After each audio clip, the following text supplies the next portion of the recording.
So there I was, sitting on this rickety green train, eating my boxed lunch like a civilized person. I had braised pork. Fancy, right? But honestly, after 2 bites I was done. Meanwhile, the lady across from me, Mrs. Wang, was watching me like I was some kind of zoo exhibit. She was chomping on a plain steamed bun while her kid Taidan was sniffing the air like a sad puppy, eating his scallion flatbread and washing it down with pure jealousy. Then, out of nowhere, this woman hits me with, "So, sweetie, when are you two having babies?" I had just taken a sip of water from my military canteen. That water got stuck in my throat like it was paying rent. I started coughing so hard my face turned into a tomato. Like, "Ma'am, we just met 2 minutes ago and you're already asking about my reproductive plans?" This era's people have zero filter, I swear. And, of course, my brain immediately flashed back to last night, and nope. Not going there. Could I really tell her we haven't even? Yeah, no. My husband Lu Huaijin tossed his food down and rushed over to pat my back. What a guy. Meanwhile, Mrs. Wang just sat there chewing her bun like she didn't just almost kill me. After I recovered, I was emotionally done with conversation. Lu Huaijin, bless his giant soldier heart, inhaled both our meal boxes like a vacuum cleaner and went to throw out the trash. So I lay down to rest. Big mistake. The second I looked up, there were the old man's stinky feet on the middle bunk, just chilling on his pillow like they own the place. I nearly threw up my 2 bites of pork. Then I realized, who knows how many people have sweated on these sheets.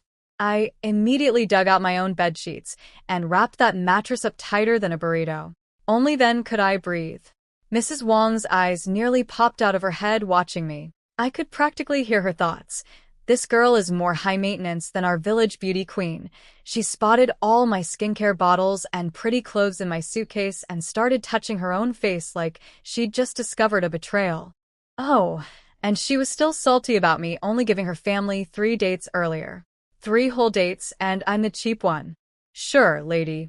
I closed my eyes to sleep, but I could feel her staring. I opened one eye, yep, there she was, laser-locked on me. "That fabric is so nice. Why would you waste it on bedsheets?" she asked. At this point, I was so over it. I just rolled over and pretended to be deaf, because if this conversation continued, she'd probably ask how many rounds me and Lu Huaijin go per night.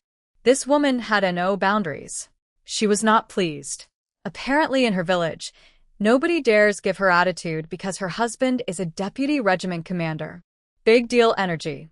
When Lu Huaijin came back, Mrs. Wang immediately tried to snitch on me. "Hey, young man, is your wife's hearing okay?" I talked to her and she acted like she couldn't hear me. Her own daughter Dia, sweet kid, was embarrassed enough to whisper, "Mom, she's sleeping, stop it." My husband, my absolute king, just glanced at me pretending to sleep, gently brushed my hair aside, and said one perfect word, "Asleep." I had to fight so hard not to grin. I curled up like a shrimp, and he sat in the gap, leaning against the wall with his eyes closed. Big man, tiny space. Later when I woke up, there he was, this massive human boulder still propped against the wall, sleeping upright. I told him to lie down, and he just grabbed the water canteen. "Nah, let me get you some hot water. Right on cue, Mrs. Wang piped up. "Your husband treats you so well. I try to be nice since we'd be living in the same military district. Yeah, he's a good guy." Maybe it's a soldier thing. Her smile froze. Because apparently her soldier husband makes her serve him at home. Oops. She still needed something from us though, something about swapping bunks for her kids, so she kept the fake smile going and kept chatting. It was like being slowly roasted alive by aggressive friendliness. When Lu Huaijin finally came back, I was saved. I didn't move for the rest of the afternoon. For dinner, I pulled out 2 plums from my bag, handed one to my husband, and called it a meal. 3 more days on this train. Pray for me. So remember that kid Taidan? The walking alarm system? Well, the second I pulled out 2 plums for me and Lu Huaijin, this child started drooling like a broken faucet and screaming loud enough to wake up the entire train car. Mrs. Wang tried everything to shut him up and was about ready to smack him. People were staring. I figured, hey, we're all gonna be military wives in the same district, so I handed over another date and said, sorry, I only had 2 pairs left. In my head, though, I was thinking if this kid grows up eating whatever he wants, he's gonna be an absolute nightmare. Titan looked at that date like I'd offered him a participation trophy. It was clearly smaller than the pair he wanted, but one look from his mom, and he shut right up. Smart kid. Knows when to pick his battles. When night fell, the train attendant came through with a flashlight like some kind of paranormal investigator. Keep your valuables safe. Watch your children.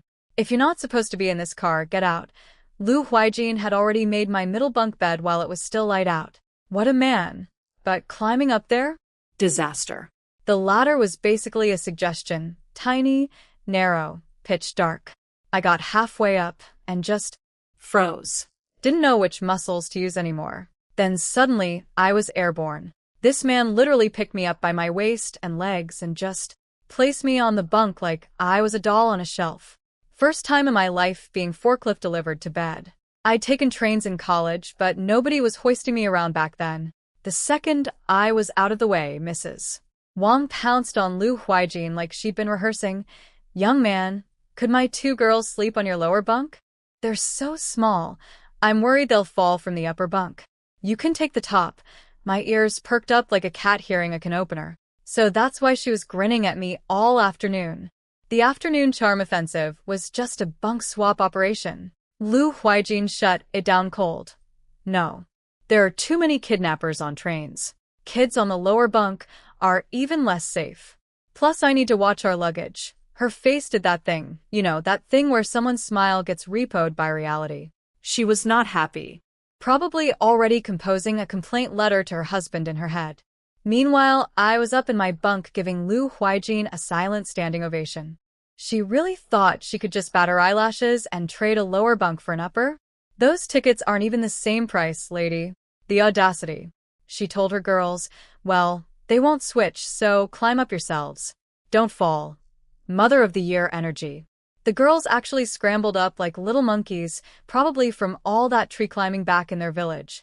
Lu Huaijin stood ready to catch them just in case, because of course he did. Night came. Snoring from every direction.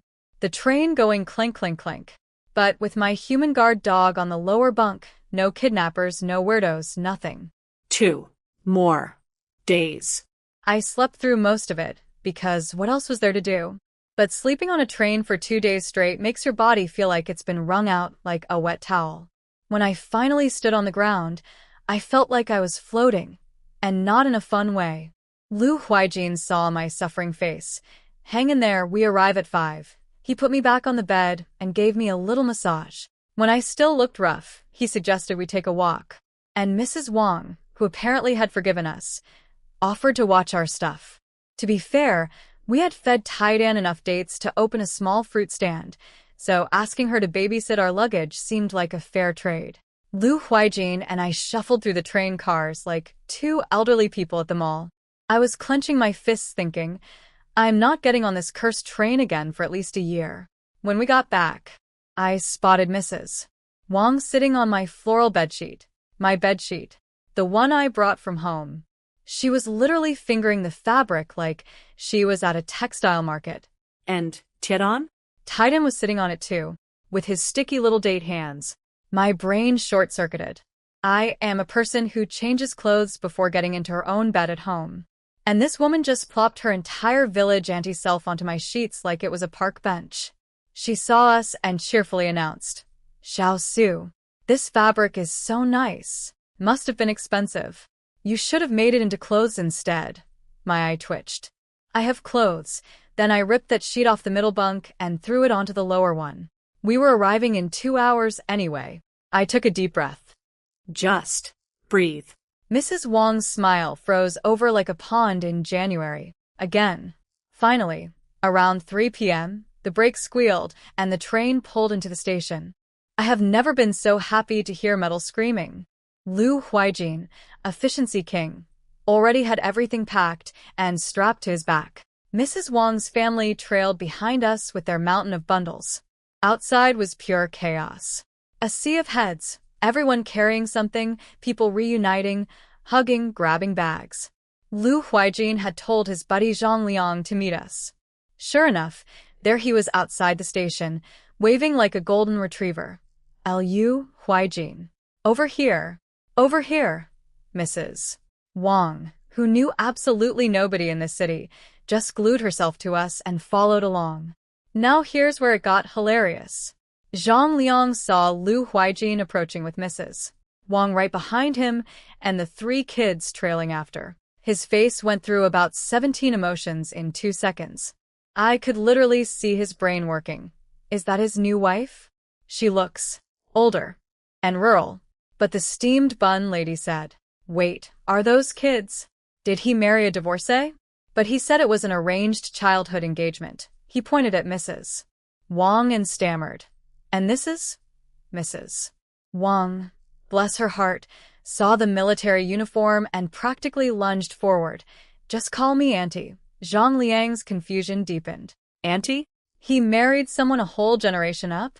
Lu Huaijin saw that beautiful disaster of a face and immediately knew what was happening.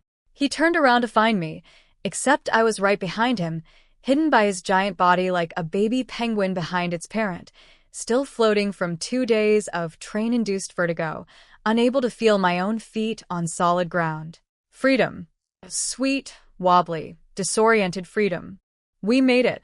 Lu Huaijin yanked me forward, and my brain was still doing somersaults from 2 days on that demon train. He put his arm around my waist to steady me and asked, "You feeling really bad?"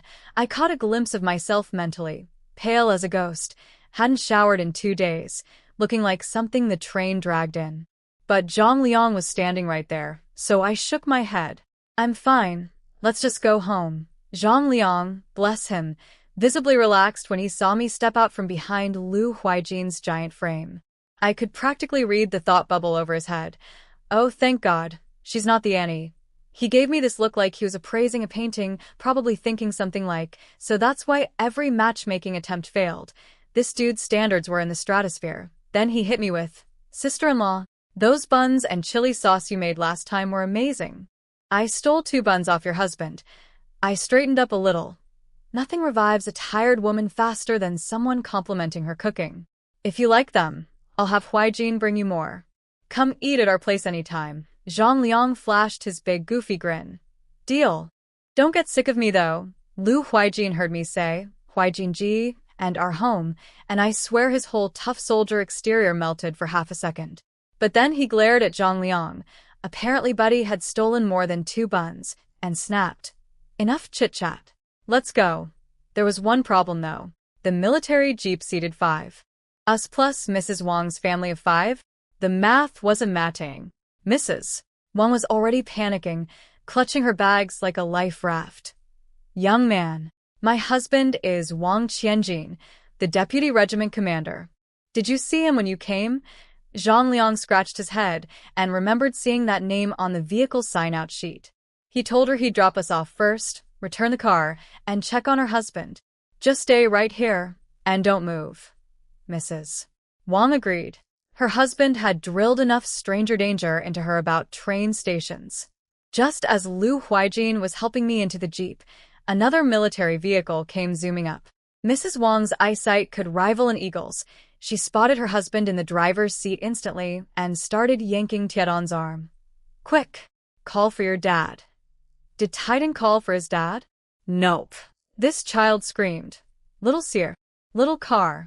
Do I get T.O. ride in a little car? Priorities. Straight. Deputy Commander Wang got out, and the reunion began. Little area was practically vibrating with excitement. Hadn't seen her dad in over a year.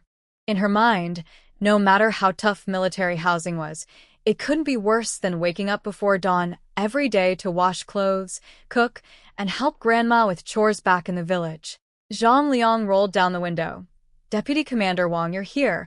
We'll head out then. Wang nodded, started loading luggage into his trunk. Titan was already caressing the car like it was a puppy. Back in the village, when a car rolled through, every kid would crowd around but nobody dared touch it. Break it and your family's bankrupt. But this car? His dad's car. He could touch it all he wanted. Wang tucked Titan under his arm like a football and announced, Get in, everyone. 2 more hours to base, and the cafeteria will probably be closed by then, Mrs. Wang patted her chest heroically. No problem. We brought dry rations. We can keep gnawing on those. The glamorous life of a military family, folks. Wang put Daya in the front seat, Mrs. Wang, and the 2 little ones in the back. The engine barely started before Taidan, having exhausted his interest in the scenery within approximately 90 seconds, yelled, "Why does she get TOSAT there? It looks way more comfortable than back here." Deputy Commander Wang did not coddle. "You're tiny. Want to sit up front and go through the windshield?" Mrs. Wang, now recovered from the thrill of being in a car, immediately launched into her favorite activity, complaining about me. "Did you see that young officer named Lu in the other Jeep? What rank is he? Because let me tell you about his wife." And then the floodgates opened. "She's so spoiled. Someone touches her bedsheet, and she throws a fit. We were eating pears, and Taidan wanted one, and they wouldn't share. I asked when they're having kids, and she acted like I insulted her ancestors. Daya, absolute MVP of this family, couldn't take it anymore from the front seat. Mom, stop." She gave us dates. "She shared a whole jar of chili sauce with you." Mrs. Wang pursed her lips. Military wives should look out for each other. I've never seen anyone so pampered in my life. Deputy Commander Wang, however, was connecting dots. The military base had been buzzing with gossip lately, something about a regimental commander who dumped the regiment flower, the prettiest girl on base apparently, to go back home and marry his childhood fiancé. "Was his name Lu Huaijin?" he asked. Mrs. Wang squinted. "Something like that. I just remember it had a Jean sound. Tight? Tense? Something Jean." Wang was getting curious now. What kind of woman could make Lu Huaijin abandon the regiment flower? They say his wife spent time in the countryside. Is she good-looking? Arya pounced on that question before anyone else could. "She's beautiful. Most beautiful person I've ever seen. Way prettier than our village flower." Mrs. Wang wanted to argue, but the girl was pretty. Annoyingly pretty. The kind of pretty that hits different with men, especially. Deputy Commander Wang nodded to himself. Well, that explained that. Still, he thought it was a bit foolish. The regiment flower's family had serious connections. Throwing all that away for a pretty face? Youth and its impulses.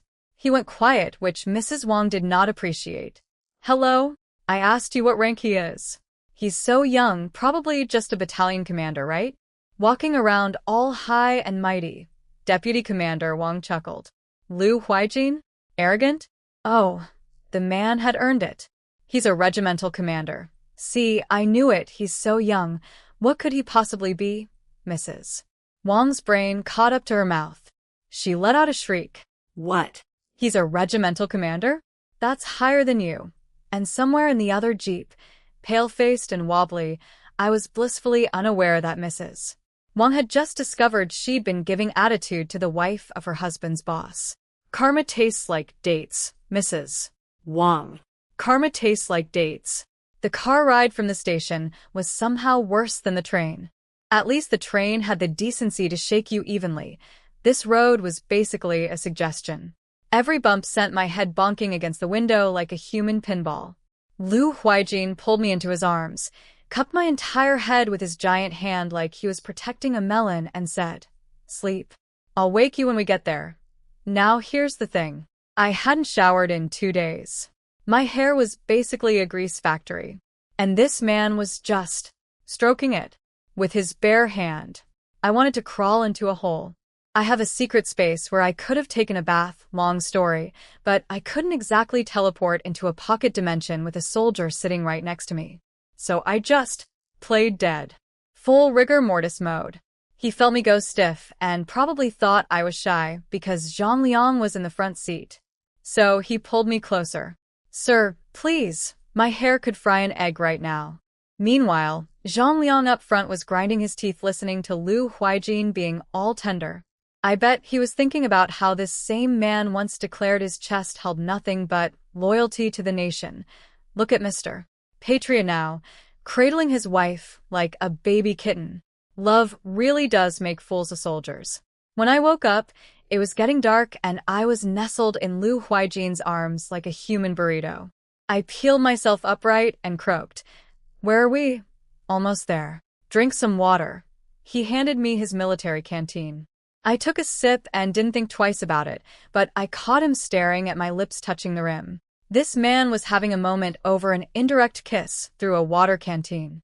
I have mild germophobia, and I think he was doing mental calculations like, she drank from my canteen.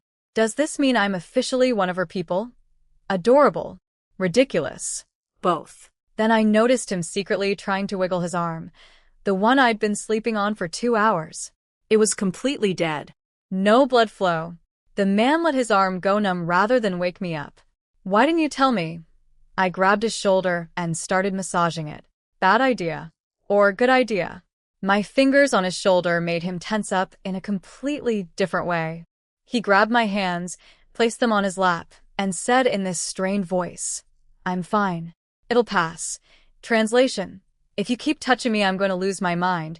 We passed through the military gate, got checked and registered, and Zhang Liang drove us into the family housing area. Lu Huaijin told him to stop early because it was dark and kids might be running around. Always thinking about safety, this one. I thanked Zhang Liang and invited him over for dinner once we settled in.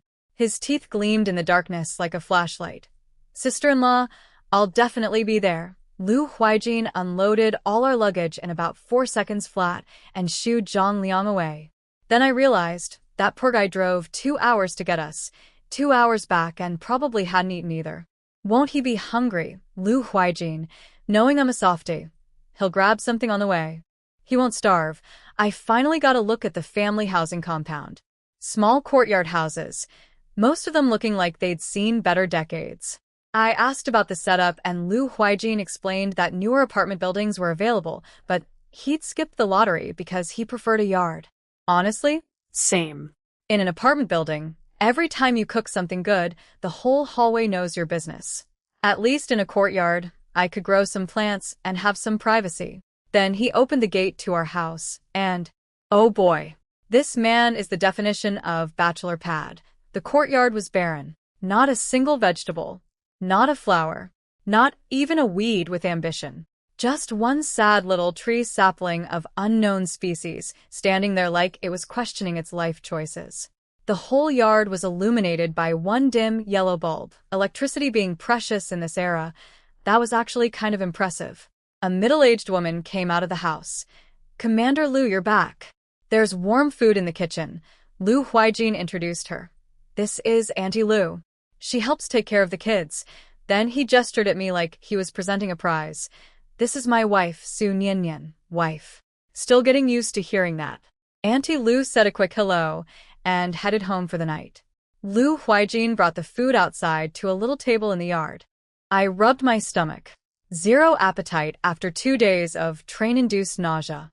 But I sat down anyway and shoved some greens in my mouth while switching into investigation mode.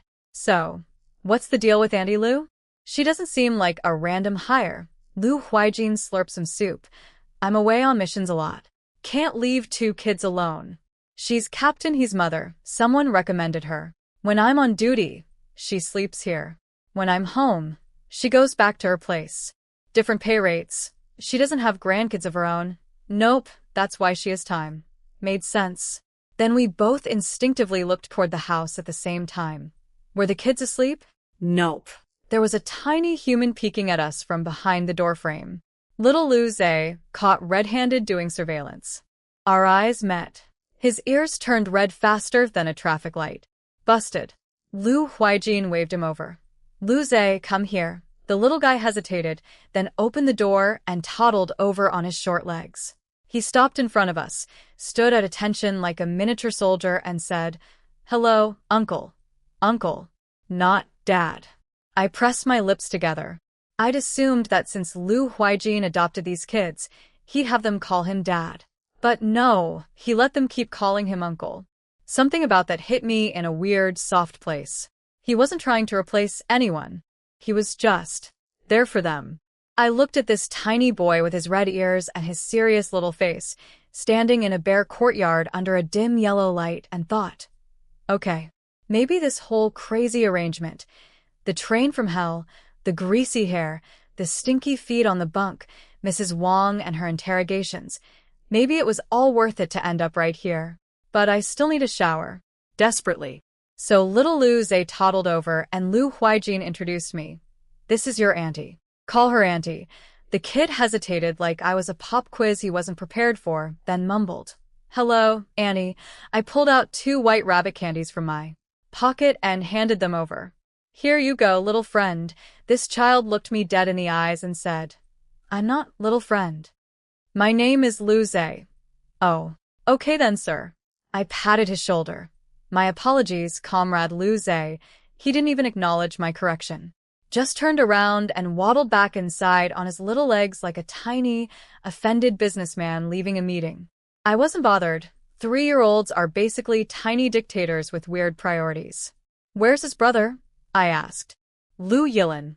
He's quieter. Probably playing by himself inside. I'll go heat water for your bath. Bath. The most beautiful word in the Chinese language after 2 days on that cursed train. I said, okay, but my soul was screaming, yes please for the love of all that is holy. Lu Huaijin heated the water, scrubbed out the basins, got a fresh towel, the full service. Only problem? No basta. Use this big basin for now. Tomorrow I'll go chop down a tree and make you a wooden tub. You're going to make it yourself? Yeah. You don't trust me? He was standing there in a cloud of steam, pouring my bath water, looking like some kind of domestic action hero. My face got warm, and it was not from the steam.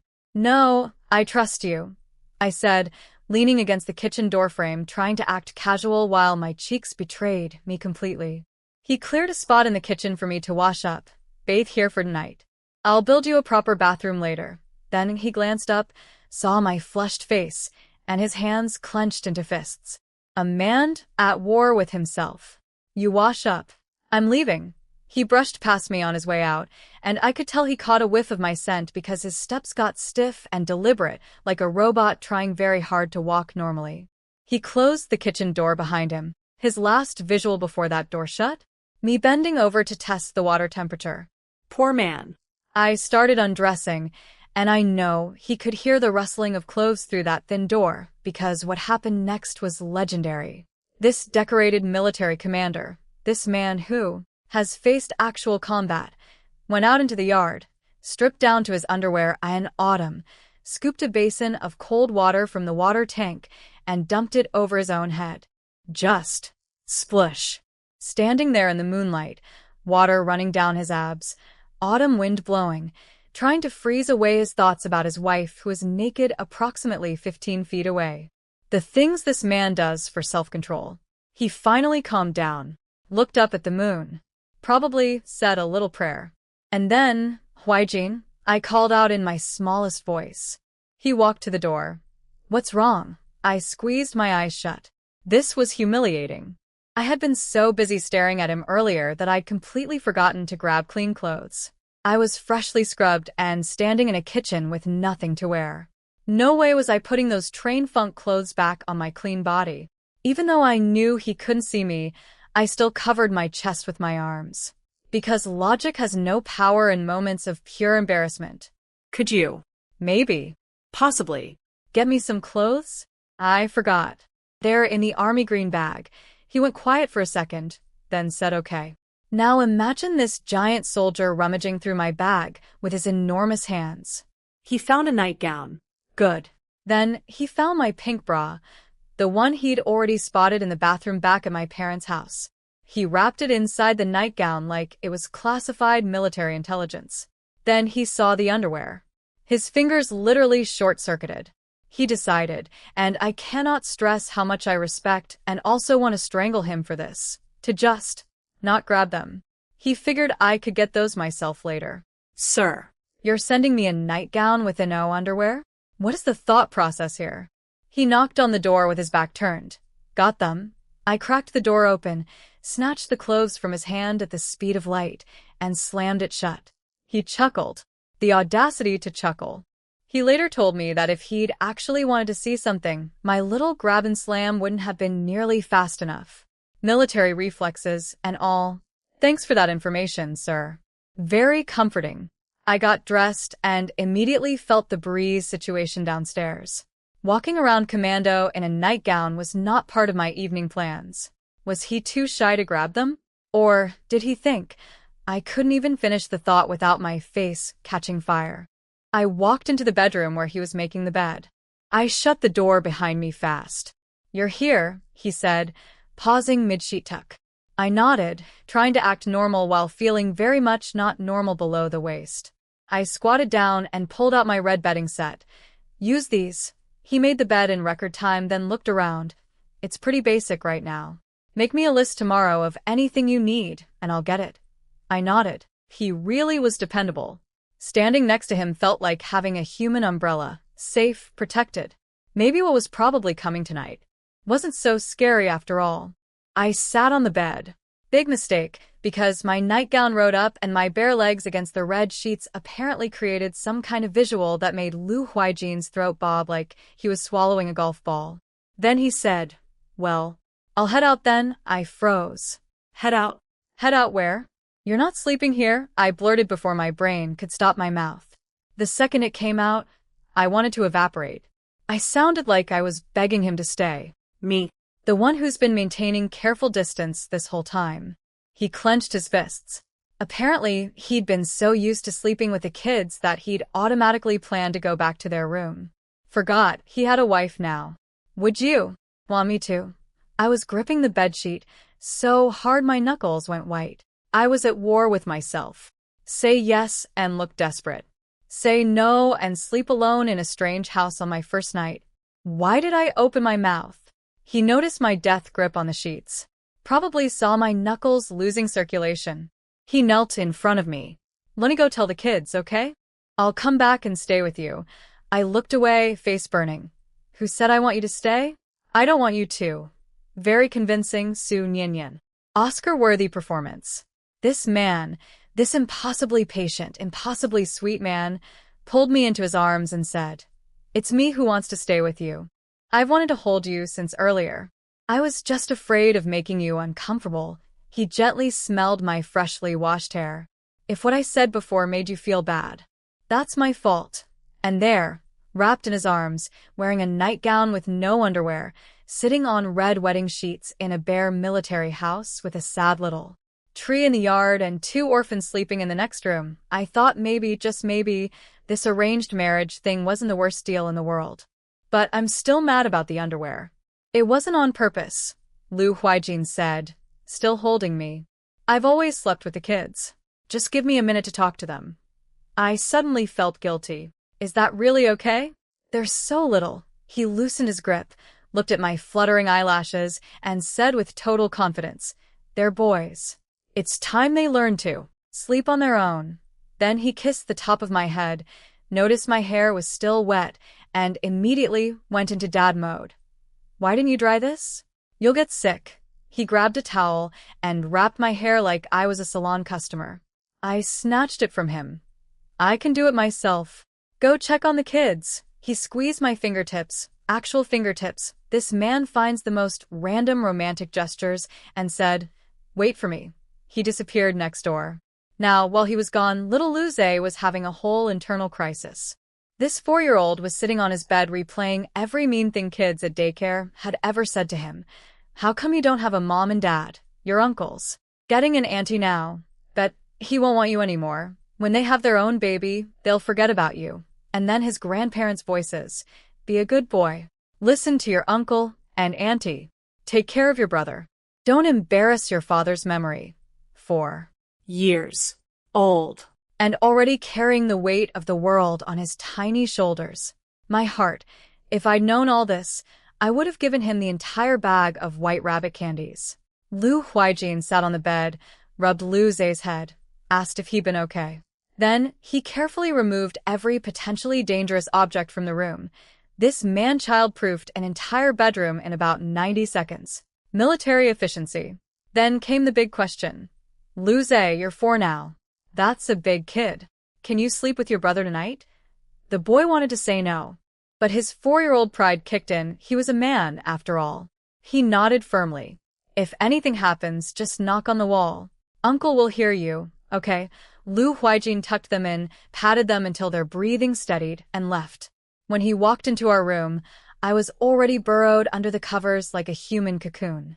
Will they really be okay on their own? I asked. They're right next door. I checked the whole room.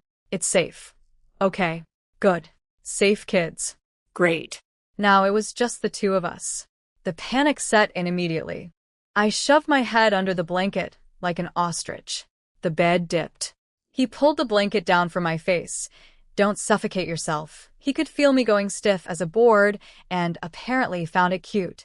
We'd kissed plenty of times already, and I was still acting like this was my first school dance. But in my defense, those were just kisses. This was the night. Red bedsheets. Empty room. The whole vibe was screaming wedding night. He leaned in, kissed my forehead first, then the tip of my nose, then the corner of my mouth. Slow, gentle, like he was asking permission with every centimeter. I started to relax. My hands found his sleeves and held on. Then the gentleness evaporated. This man went from tender romantic poem to invading army in about 10 seconds. My tongue was hurting. The air was getting thin. Lu Huaijin, decorated commander, man of iron discipline, had completely lost his mind. His hands, my nightgown riding up, red marks appearing on skin. I'm not going to lie. All those novels I read made this part sound like floating on clouds and seeing fireworks. Where were my fireworks? All I got was pain. I made a sound that was definitely not pleasure, and my hands started pushing against his chest. He stopped immediately, looked at what he'd done. Nightgown bunched up, red marks everywhere, and pulled the blanket back over me like he was tucking evidence under a rug. I'm sorry. I got carried away. He lay back down, breathing like he'd just done a combat drill. I could tell he wanted to run outside and sprint around the training field 15 times just to burn off the energy. But he stayed, because leaving would have made things weirder. I bit my lip. I'd been mentally prepared tonight. I'd given myself the whole pep talk. But that was not what the novels described. Where was the drunk with passion part? The ecstasy? All I got was ow and please stop. Maybe that dreamy experience would never happen for me. Maybe novels are just liars. But then, without him next to me, it felt oddly cold. Empty. The room went silent except for his heartbeat, which was basically a drum solo. He reached over and grabbed my hand. His palm was burning hot against my cold fingers. I made a small sound. He finally dared to look at me. In the dim yellow light, my cheeks were pink, my eyes were shiny, my lips were obviously just kissed within an inch of their life swollen. His voice came out like sandpaper. "Though we should sleep. Smart man." I'd been on a train for days. My body was exhausted, and trying anything more would have been, as he put it to himself, immoral. Look at this soldier and his battlefield ethics. I rolled over, yawned, and passed out within minutes. When I woke up the next morning, sunlight was flooding in, and his side of the bed was cold. He'd been up for who knows how long. I sat up and discovered that even though nothing actually happened last night, I was still sore. How? From what? From being kissed aggressively? This man left marks on me like I'd lost a fight with a vacuum cleaner. I was sitting there in a daze, rubbing my eyes, when Lu Huaijin walked in carrying a cup of water. "Have some water. Breakfast is ready.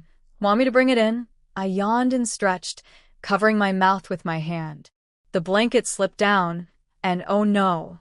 He stared at the constellation of red marks all over my skin. His handiwork. His masterpiece. His personal crime scene. His eyes darkened. Not with guilt. With something else. This man was looking at his own damage and getting ideas. At breakfast time, "Lord, give me strength. And maybe a turtleneck. In every color." Good news. I was wearing a nightgown so nothing too scandalous was on display. Bad news. My bra had been unclasped at some point last night, and the current situation was very visible through the thin fabric. I yanked that blanket up to my chin like it was body armor. I checked my watch. 9 a.m.? I hadn't slept past 7 since I got to this era. "Don't you have morning drills?" I asked. "Going this afternoon." "You just got here. I'm taking you around to get familiar with the base first. Oh, that's actually sweet. He was taking the morning off for me. I chugged water like I'd been stranded in a desert. My throat was drier than Mrs. Wang's sense of boundaries. Then I needed to change clothes. I grabbed a clean outfit and realized this giant man was still just standing there, watching me, with those eyes that looked like they were calculating how quickly fabric could be removed. Get out. How am I supposed to change with you right there? He glanced at a red mark on my calf, his souvenir from last night's aggressive hand placement, and said in this low voice, "Okay, I'll wait outside. SIR. The way you said that, I'll wait outside, should not sound like a threat and a promise simultaneously. Breakfast was simple millet porridge, an egg, pickled vegetables. While eating, I suddenly realized something. Where are the kids? Daycare. They go during the day. Auntie Lu just handled lunch, dinner, and laundry before. Military daycare. That's actually brilliant. Frees up the wives to do their own thing. Speaking of which, I looked at that barren wasteland of a yard, and my Chinese farming DNA activated like a sleeper agent receiving orders. Can you get me seeds? I want to plant tomatoes, eggplant, loofah, green beans, scallions, cabbage. I was basically reciting an entire agricultural catalog. The real reason was strategic. If I grew stuff in the yard, pulling vegetables out of my secret space later wouldn't look suspicious. But also, I genuinely couldn't look at empty soil without wanting to plant something. It's genetic. Every Chinese person has an inner farmer that will be heard. Lu Huaijin looked at me, wearing a bright red dress, face finally glowing again after a night's rest, soft, uncalloused hands, and seemed surprised I wanted to do manual labor. But he just said he'd put in a request with the cafeteria for seeds. Thank you, I said. Thanking me for seeds? You're the one who has to do all the planting. Then he picked up my empty bowl and went to wash it, just like that. No fanfare, no, hey, isn't this your job? He just washed the dishes. I followed him to the water tap, genuinely confused. Why are you doing the dishes? He paused mid-scrub like I'd asked why the sky was blue. Is that strange? It's just one bowl. In this entire era, from my adoptive father's house to the village chief's home during my countryside stint, I had never seen a man wash dishes. It was always the woman's job. Always. No exceptions. He finished rinsing and said, I'm a soldier. I could be gone on missions for months. When I'm home, if I can do something, I should. That's what's right. I stared at this man. He never gave big speeches. He just did things. Quietly. Consistently. Like washing a bowl was his way of saying, I respect you, without actually having to use those words. I peeked into the kitchen and pivoted to logistics. We need more bowls and basins. Also, what about Auntie Lu now that I'm here? Up to you. If you don't want to cook, we keep her. Doesn't cost much. Aren't you worried people will gossip? Before I came, hiring help made sense. Now? They'll say you're exploiting capitalist luxuries or something. He dried his hands. Don't worry about that. Do you want to do anything? The base offers jobs for military families.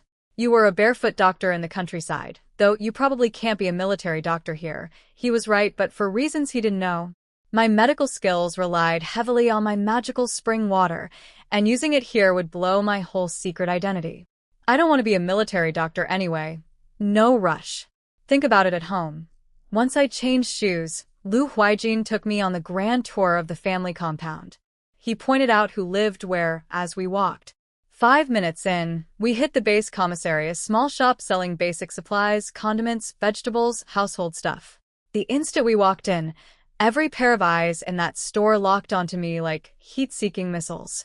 Apparently, the morning gossip bulletin had already circulated. Commander Lu brought his childhood fiancée, wife. She's here. I was wearing my red dress, which I'll admit looked pretty good. The saleswomen had clearly come hoping to see a disappointing country bumpkin and were now recalibrating their expectations in real time. I could see oh, she's actually gorgeous, realization ripple across their faces. Lu Huaijin, oblivious to the female drama unfolding around him. See anything you like? Buy whatever you need. I picked out some tomatoes, eggs, and a few bowls. He followed behind me like a shopping cart with legs, taking everything from my hands as I selected it. At checkout, One saleswoman named Zhang Xiuha couldn't contain herself. Commander Lu, is this your wife? Yes. Her name is Su Nyanyan. I smiled and greeted her. Another saleswoman, Lin Yang, was staring at me with an expression I couldn't quite read. She was clearly doing some emotional math involving Lu Huaijin and the word unfair. Zhang Xiuha elbowed Lin Yang after we left. Stop daydreaming. Even the regiment flower couldn't land him. You should go on those blind dates already. Lin Yang snapped back. I'm not hung up on him. I was just curious what his wife looks like. Sure, honey. Sure. Meanwhile, the second we stepped outside, I tugged Lu Huaijin's sleeve. Did you rack up some kind of romantic debt around here? Because the way those women were looking at me felt loaded. Lu Huaijin looked at me like I'd spoken in tongues. What debt? I've never even held a woman's hand before. Romantic debt? What? Do I owe men something? I couldn't pinpoint what was off, but something was definitely off. Filed that under. Investigate once settled. We walked a bit more and ran into Annie Zhou, wife of Lu Huaijin's former commanding officer. She greeted us warmly. Old Jiang told me you two were coming. Finally get to meet you. That chili sauce you sent last time was delicious. The legendary chili sauce. Apparently, it had been doing diplomatic rounds on this base before I even arrived. My condiments had better PR than I did. Auntie Zhou was sizing me up while we chatted. I could feel the evaluation happening behind those friendly eyes. She seemed satisfied with whatever she saw, though I caught a flicker of something when she looked at me, like she was mentally filing me under potential recruit for something. I smiled and offered to send over more chili sauce. This stuff was basically my currency at this point. Forget money. In this military compound, homemade condiments were power. Auntie Zhou spotted the tomatoes in my hand and immediately went full Chinese auntie mode. Don't waste money buying vegetables. My garden is overflowing. Come take whatever you want. It grows faster than we can eat it. Free vegetables and political connections? This woman was my new best friend. After some small talk, Lu Huaijin walked me home. The second we got inside the gate, this man just took off his shirt. In the yard. No warning. Just BAM wall of muscle. I nearly jumped out of my skin. What are you doing? He pointed at a pile of chopped wood. Processing the lumber. Gotta dry it out so I can make your bathtub. Oh. Right. Don't catch a cold. But my eyes had already landed on his back, which was covered in scratch marks. From me. From last night. Long, red, very obvious lines that basically screamed, something happened here. I grabbed my groceries and fled into the kitchen, slapping my own cheeks. Get it together, Su Nyanyan. You're becoming one of those people. It was 11 already. The kitchen inventory was tragic. A few potatoes, some cabbage, a tiny bag of flour. 1 bottle of oil. 1 jar of salt. The bachelor special. I arranged my new supplies from the commissary and got to planning.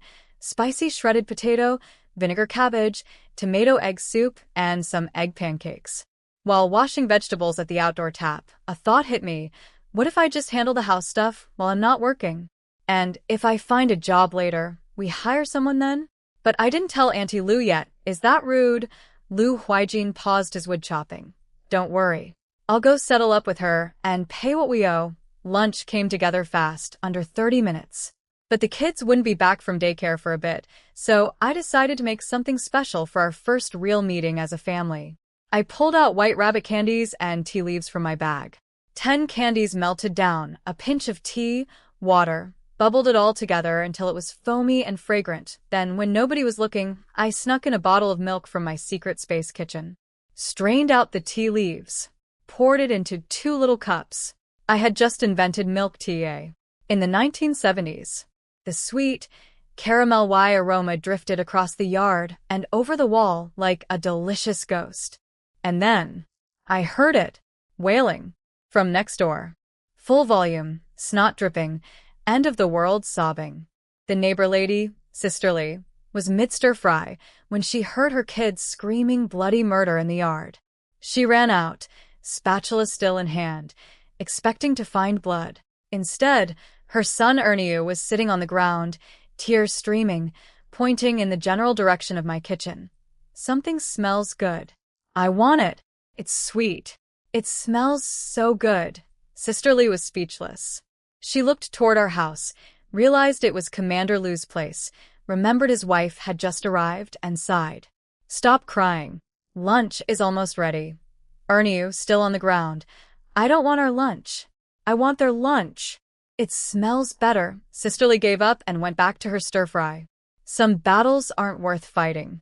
When Lu Huaijin came back from settling things with Auntie Lu, he found the neighbor's 2 kids standing at our gate like tiny, tear-stained surveillance cameras, staring into our yard. He walked in, sniffed the sweet air, and immediately understood. Did you make dessert? The neighbor kids are crying out there. I brought out the milk tea, just a little drink I threw together. Want to try? He did. And that's when the boys came home. Little Lu walked in holding his brother's hand and saw me feeding Lu Huaijin a sip from my cup. His grip on his brother's hand tightened. The neighbor kid Qiuqiu had already asked them what smelled so good from their house. I could practically see the gears turning in Lu's head. Uncle and Auntie look close. Am I getting replaced? Is a new baby coming? I waved them over. Come eat. I made you something to drink. Lu walked toward me clutching a little notebook in one hand, his brother in the other. The poor kid was tense. I brought out their cups. 1 each. Lu checked with his uncle first, always checking, then took 1 cup and brought it to his brother's mouth. Open up, drink some. My heart cracked a little. This 4-year-old was parenting a toddler. I turned to Lu Huaijin. Can the little one feed himself? He seems so tiny. Lu jumped in before anyone else could answer. He can. He eats by himself. I realized later why he was so quick to say that. His brother didn't talk much, and other kids called him stupid. Lu was terrified that if anyone thought his brother couldn't do basic things, they might send him away. This child was running a one-man protection squad for his sibling at age 4. Little brother took 1 sip of the milk tea, and his eyes went wide, like tiny spotlights turning on. He grabbed that cup with both hands and started chugging. This was the most interest this kid had shown in anything that wasn't ants, leaves, or pebbles. Lu got curious and tried his own. Sweet, milky, with something familiar, like the candy his grandma had hidden in his luggage, but with an extra warmth to it. His brother was already draining his cup, and Lu's immediate instinct was to hand over his cup too. Because of course it was. This kid would give away his own shoes if his brother looked cold. I stopped him. Little ones shouldn't have too much in one day. Yours is yours. His is his. If he likes it, I'll make more next time. Lu froze. Yours is yours. Nobody had ever said that to him before. Everything had always been, share with your brother and give it to the younger one, and you're the big kid. But this stranger auntie in the red dress just told him he was allowed to keep something for himself. Thank you, auntie, he whispered. I blinked. Polite too? His grandparents raised him right. You're welcome. Now eat. I showed them how to wrap shredded potato inside the egg pancakes, basically a Chinese breakfast burrito. Lu tried it, and I could see the verdict on his face. Better than Grandma Lu's cooking. Sorry, Grandma Lu. Lu Huaijin was practically glowing, eating my food again for the first time since I'd left home. Simple dishes, but he was savoring every bite like it was a 5-star restaurant. Both boys ate until their little bellies were round as drums. Lu Huaijin waited until they were done, then demolished every remaining pancake like a human garbage disposal. Somewhere next door, Qiuqiu was probably still crying. After lunch, Lu Huaijin left for afternoon drills, and the kids went back to daycare. I had the whole place to myself for the first time. I stretched in the yard and actually took stock of my new kingdom. 2 bedrooms, a main room, a kitchen. The yard was decent-sized, mostly wasted space thanks to my husband's complete inability to notice that dirt can grow things. This man could probably build a shelter in enemy territory, but couldn't plant a single scallion. I was staring at the empty vegetable beds like they'd personally offended me when someone knocked on the gate. I opened it to find a woman I'd never met, holding an entire basket of fresh vegetables arranged so neatly they could have been in a magazine. This was Sister Lee, the neighbor whose kid I'd made cry with my cooking. Hey there. I live next door.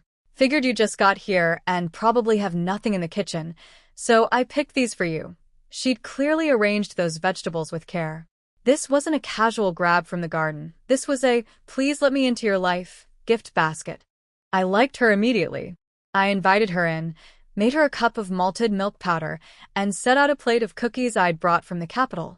I didn't even like cookies, but they were expensive stuff. Seemed wasteful to leave them behind. Sister Lee's eyes went wide. No, no, no, these are too precious. Keep them for yourselves. Please, you brought me a whole basket of vegetables right when I needed them. We're even. She took a reluctant sip of the malted milk and immediately got to what she really came for. So, What did you make at lunch? My Ernie smelled it and basically lost his entire mind. He was talking about it in his sleep. I had to press my lips together to keep from laughing. That boy was dreaming about my milk tea. I told her it was just a little drink for the kids, and I'd send some over next time. She waved her hands. Just tell me how to make it. I'll do it myself. Then she immediately slapped her own forehead. Wait, sorry, if it's a secret recipe, don't feel pressured. It's just white rabbit candies melted with tea leaves. Silence. I watched the realization dawn on her face. White rabbit candies. Tea leaves. Two things that were basically luxury items for most families here. Her expression went from hopeful to deflated in about 2 seconds. She didn't say anything. Neither did I. Awkward. She glanced out at my barren yard and mercifully changed the subject. That empty vegetable patch is such a waste. I know. I asked Huaijin to buy seeds, but who knows when the military procurement. Sister Lee slapped her thigh like she'd just solved world hunger. Buy? I have seeds coming out of my EARS. My garden grows like it's trying to take over the neighborhood. Come get some right now. This woman was a force of nature. Before I could even put on proper shoes, she was marching me to her house. Her place was quiet. Older kid at school, younger one at daycare. It's just like your house, she said. Empty and boring all day. Then she started pulling vegetables out of her garden. Not just picking them, pulling them up roots and all. What are you doing? I yelped. Seeds take too long. Plant these with the roots. They'll keep growing while your seeds catch up. 2 birds, 1 stone. This woman was a genius. She then pulled out bags of seeds from her kitchen, and before I could stop her, she was eyeing my yard, on her knees, planting everything for me. I tried to protest. You really don't have to, she waved me off. What else am I going to do? Sit at home and stare at walls. She surveyed my arms, thin, delicate, no muscle tone whatsoever, and had clearly concluded I would kill every plant within a week without supervision. So, she planted everything herself. The vegetables, the seeds, the whole operation. This woman was a one-person agricultural department. When she finally dusted off her hands and announced she needed to go cook dinner, I ran inside and came back with a packet of cookies wrapped in wax. Paper, for your kids. She started to do the polite Chinese refusal dance, then looked at my face and decided not to bother. Fine. I won't be fake about it. If you need anything, come find me. I loved this woman. No games, no weird power dynamics, no sitting on my bedsheets uninvited. Just honest, practical neighborliness. Take notes, Mrs. Wang. After she left, I snuck a few drops of spiritual spring water onto the transplanted vegetables. They'd be growing like they were on steroids by tomorrow. Science? Magic? Who cares? Mama needs fresh produce. At dinner, my suspicions from lunch got confirmed. I'd noticed something about the little brother Lu Huaijin during the midday meal, something that seemed off. Now, watching him more carefully while I tried to interact with him, my gut feeling got stronger. Something wasn't quite right with this child's development. Lu Huaijin noticed me studying his brother. I could see the alarm flash across his tiny face. He speed-ate the rest of his meal and inserted himself between me and the baby like a 4-year-old bodyguard. He started feeding his brother, positioning his little body as a shield. I understood what he was doing. He was afraid that if I noticed his brother was different from other kids, we'd send him away. This 4-year-old child was living in constant fear that someone would take his brother from him. He'd probably heard people call his brother stupid at daycare. He'd probably been protecting him from that word every single day. My heart didn't just crack, it shattered. After dinner, Lu Huaijin showed up with a mountain of lime from who knows where. He was planning to build the bathroom. Apparently the waterproofing needed lime, and he was going to do it himself. Shirtless. Again. In the yard.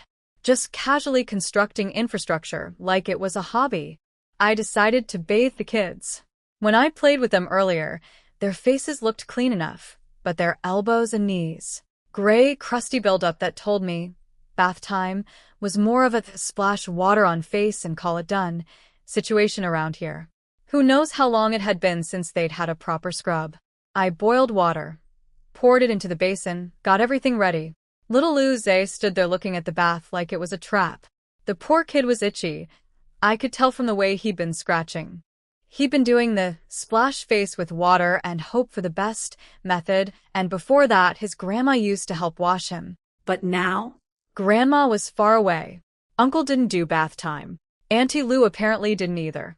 A new auntie he'd met yesterday was now trying to get him naked and into a basin. Yeah, I'd be nervous too, buddy.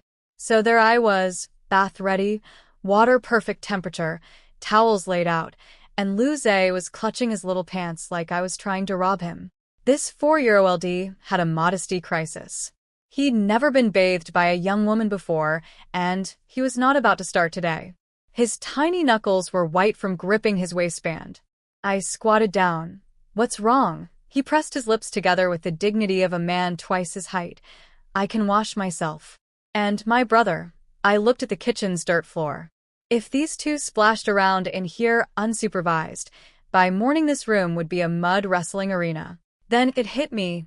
Oh my God, does this preschooler already understand gender boundaries?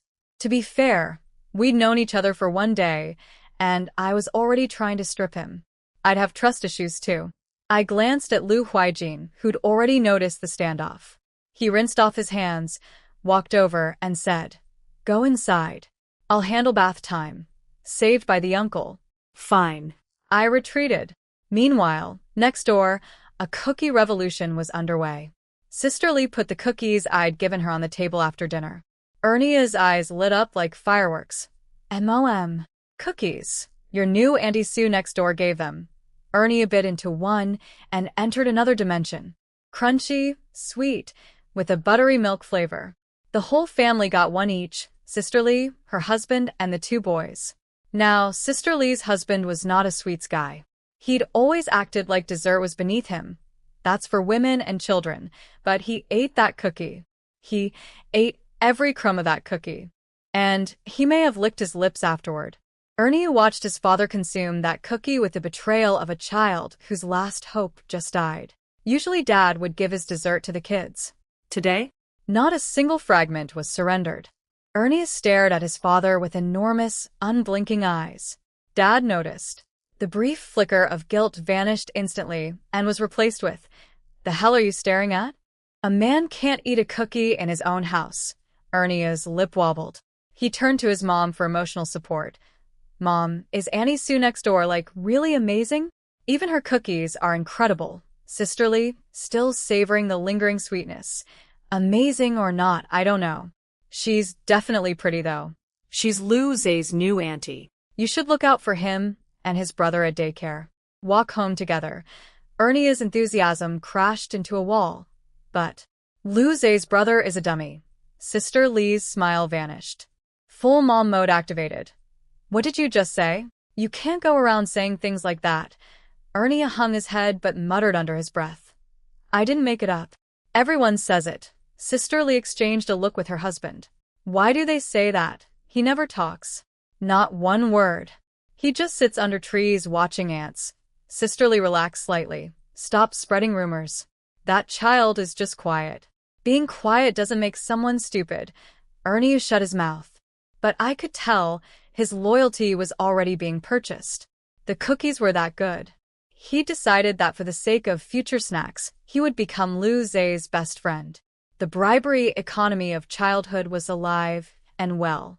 Lu Huaijin wrestled both boys through bath time and apparently discovered they were hiding enough dirt on their bodies to start a small farm.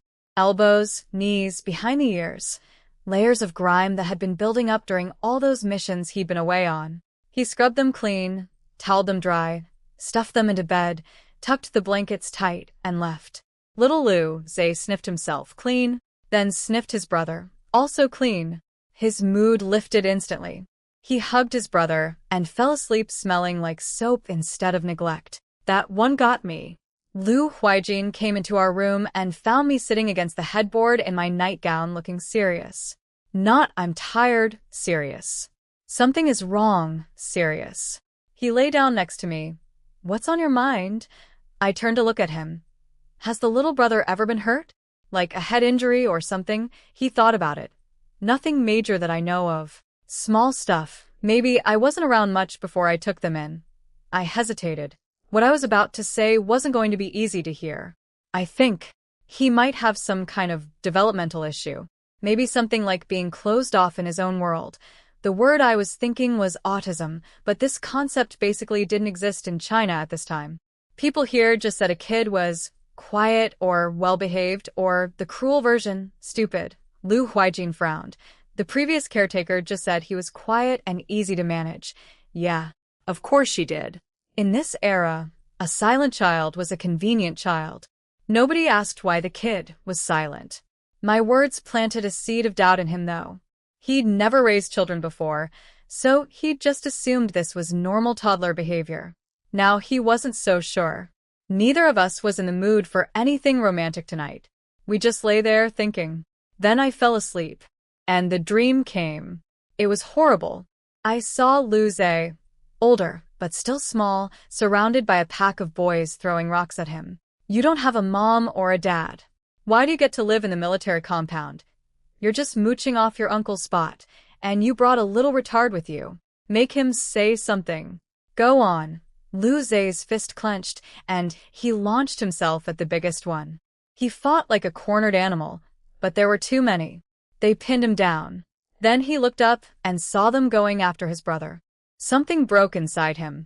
He bit the kid pinning him so hard the boy screamed and jumped off. Lu Zay scrambled to his brother and wrapped himself around him like a shield. He's crazy. Did you see his eyes? We were just playing around, geez. The kid he'd bitten was furious. Picked up another rock. Threw it. Lu Zay glared at them, stepped back, slipped, and his head cracked against a boulder. Blood. Everywhere, pooling under his small body. The rock thrower panicked. He fell by himself. It wasn't me. It wasn't me. Little Lu Yilin saw his brother lying in blood and spoke. Actually spoke, for the first time, one desperate cry. Then he ran on his tiny legs to find help, but his legs were so short and help was so far, and by the time they got Lu Zay to the hospital, the brain damage was already done. Medical resources were limited. They saved his life, but not his mind. Years later, the boy's father came home. Lu Yilin grew up, but every single child involved in that incident disappeared. One by one. Mysteriously. I stood there in the dream watching it all unfold, screaming. Luz. Luz, then warmth. Arms around me. Light clicking on. Lu Huaijin was holding me, one hand on the back of my head, whispering. What happened? Nightmare. He'd felt the tears on my face. I couldn't tell him what I saw. How do you explain prophetic dreams to a soldier in 1970s China? But lying there in his arms, shaking, I made a decision that settled into my bones like concrete. Nobody was going to hurt those boys. Not while I was here. Not Lu Zay with his brave little fists. Not Lu Yilin with his silent world and his fascination with ants. Whatever that dream was, memory, prophecy, warning, I was going to make sure it never happened. Even if I had to burn down the whole timeline to do it. I was shaking in his arms, tears soaking through his shirt.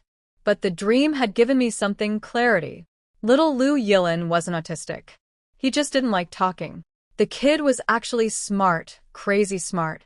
In the future he'd ace his way into a top university, go abroad, and come back to, well, to do things. Dark things. To every single person who hurt his brother that day.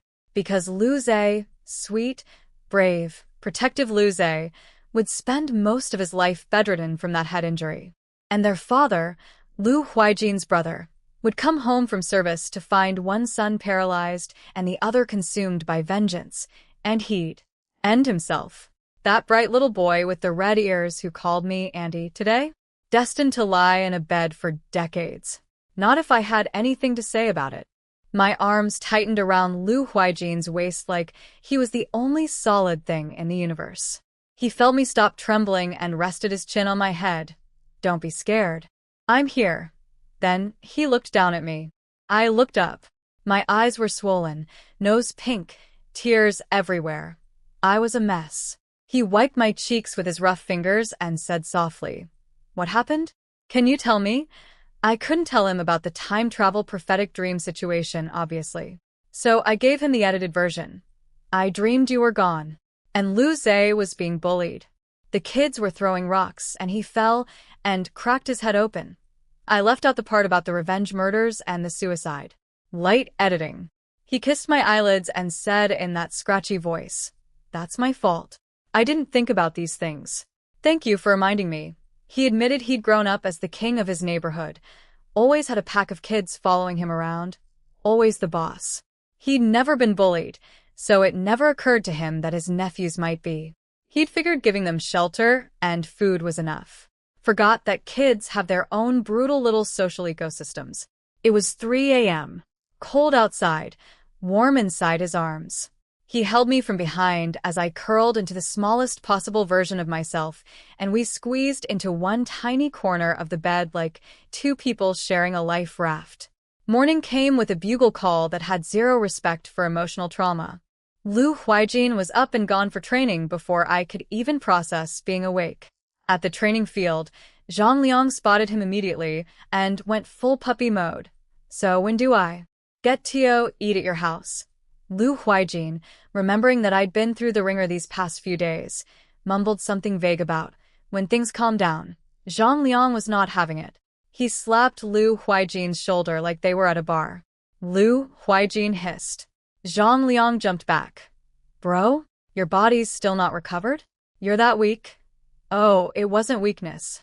It was because someone had used his arm as a pillow for the entire second half of the night, and he'd woken up with zero circulation and no time to stretch before drills.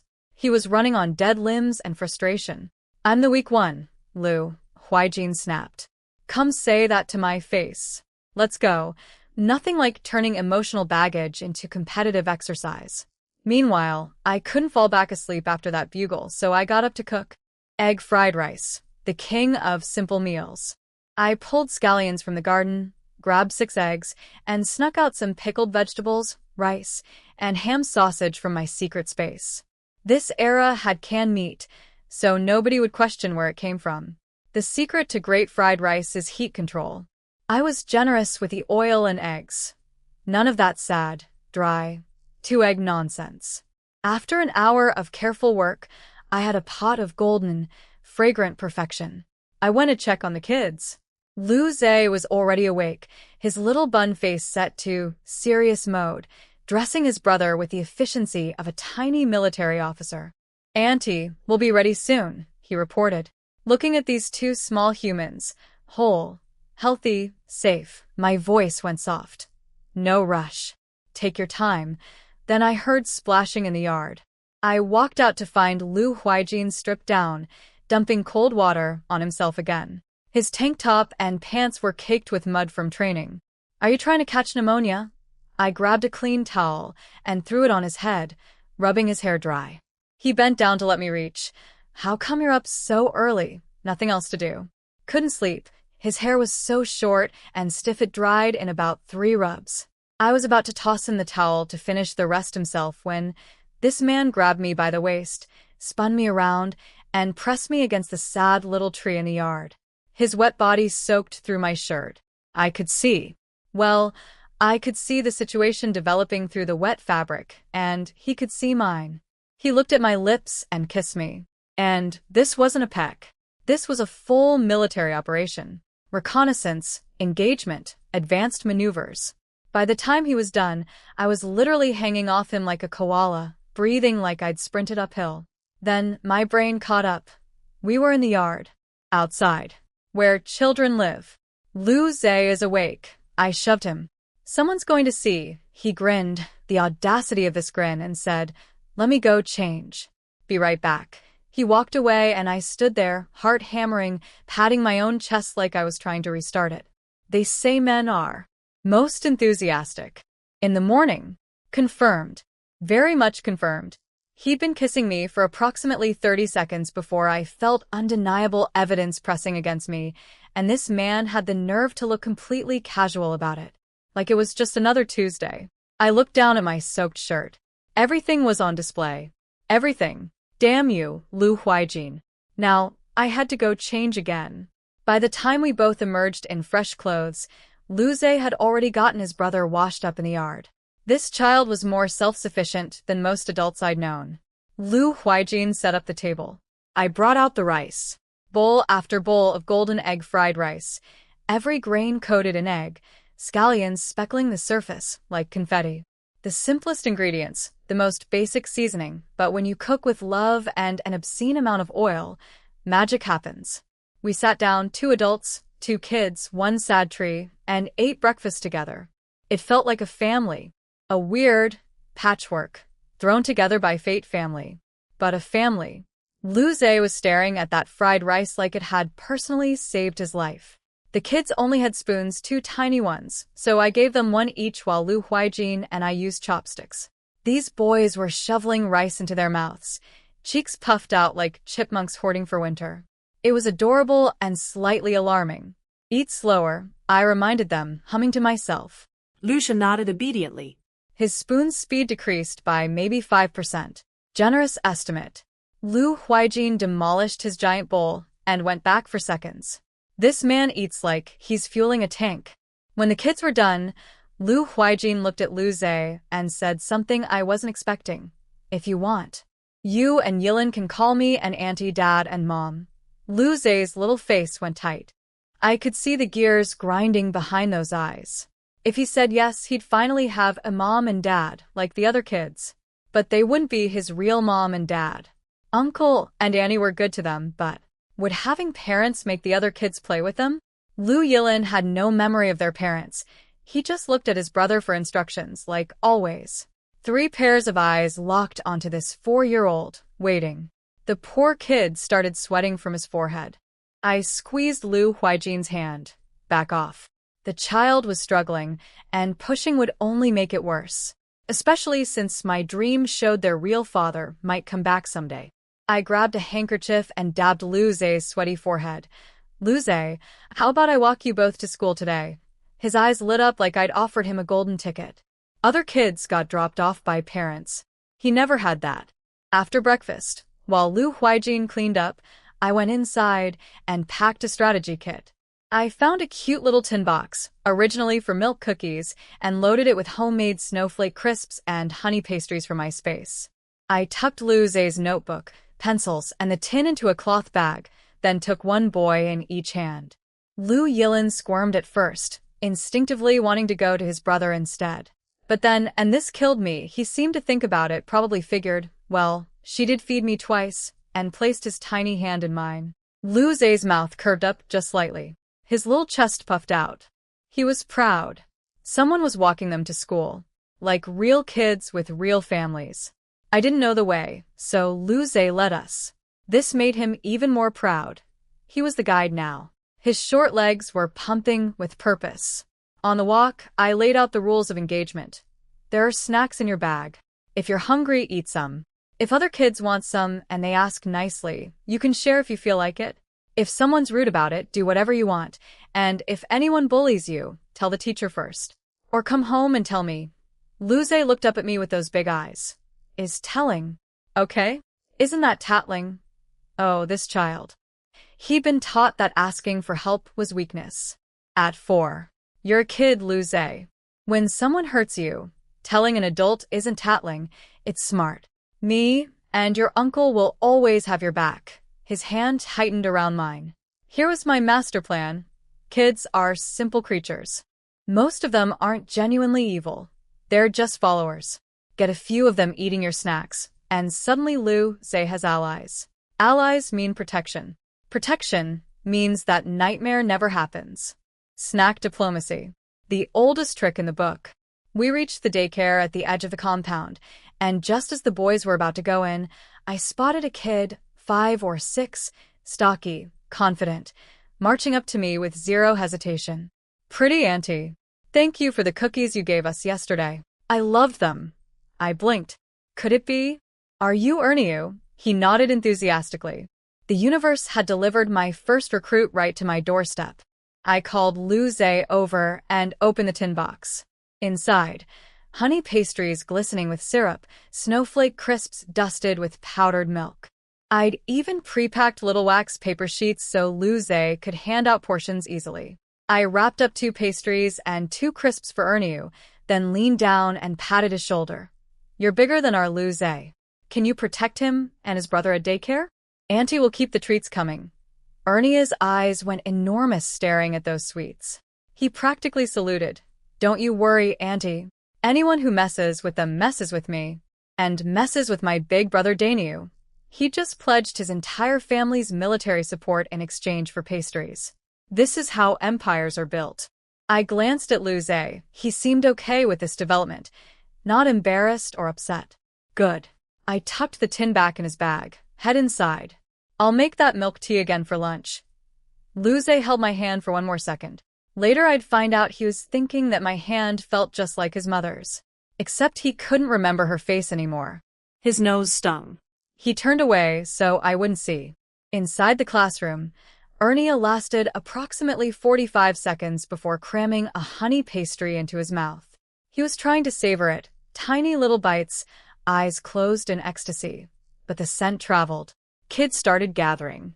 A ring of drooling children formed around Qiuqiu like zombies, surrounding fresh meat. Then the biggest kid in class stepped forward. Penghu, Fat Tiger, the daycare's resident bully and snack extortionist. Qiuqiu. What are you eating? We should share. Qiuqiu's survival instincts kicked in immediately. He abandoned all pretense of savoring and shoved the entire remaining half of the pastry into his mouth like a squirrel in a hurricane. But Penghu was still advancing. And the teacher wasn't there yet. Qiuqiu did the only logical thing. He bolted to the elementary school next door to get his big brother. Bro. Someone's trying to beat me up. Someone's trying to beat me up. Qiuqiu was furious. Nobody touches his little brother. That's his job. He started rallying his friends for a raid on the daycare. Qiuqiu stopped him. Just you, bro. It's one kid. You need backup for one kid? That's embarrassing. Qiuqiu reconsidered. Fair point. Rolling up with a squad for a solo target would make him look weak, not strong. The second they stepped outside, Qiuqiu unfolded his wax paper to reveal the remaining treats. Look. The pretty Annie next door gave me these for being friends with Lu Huaijin. And Fat Tiger tried to steal them. Qiuqiu looked at the sweets. Looked at his brother. Did the math. Then it dawned on him. Qiuqiu only called for help because he was about to lose his snacks. If Fat Tiger hadn't shown up, this little traitor would have eaten everything without sharing a single crumb. Brothers. They'll go to war for each other. But sharing dessert? That's where loyalty ends. Qiuqiu grabbed a honey pastry and shoved it in his mouth without ceremony. The sweetness exploded across his taste buds, and he had a genuine existential moment. He was actually jealous of Lu Huaijin. Lu Huaijin had a neighbor Annie who could cook like this. Qiuqiu was having similar thoughts. He looked at his brother and said, with complete sincerity, "You think Mom would trade places with a pretty auntie next door?" Smack. Palm to skull. If Mom hears you say that, she'll bamboo shoot stir-fry your butt. Qiuqiu rubbed his head. Okay, fine, but we need to go back. Lu Huaijin still has a whole tin of stuff, and if I'm gone, Fat Tiger's gonna rob him. Sure enough, they walked back into the daycare to find Fat Tiger already looming over Lu Huaijin like a toll booth operator. See, while Qiuqiu was gone, some little snitch had announced. The snacks came from Lu Huaijin's family. He's got a whole box. Fat Tiger materialized in front of Lu Huaijin like he'd been teleported. Where's the food? I want some. Lu Huaijin furrowed his tiny brows. My words echoed in his head. He squared up and said, "You have no manners. I'm not giving you any. Manners? Can you eat manners?" Some helpful kid in the back. It means you have to say please and thank you, dummy. Fat Tiger whipped around.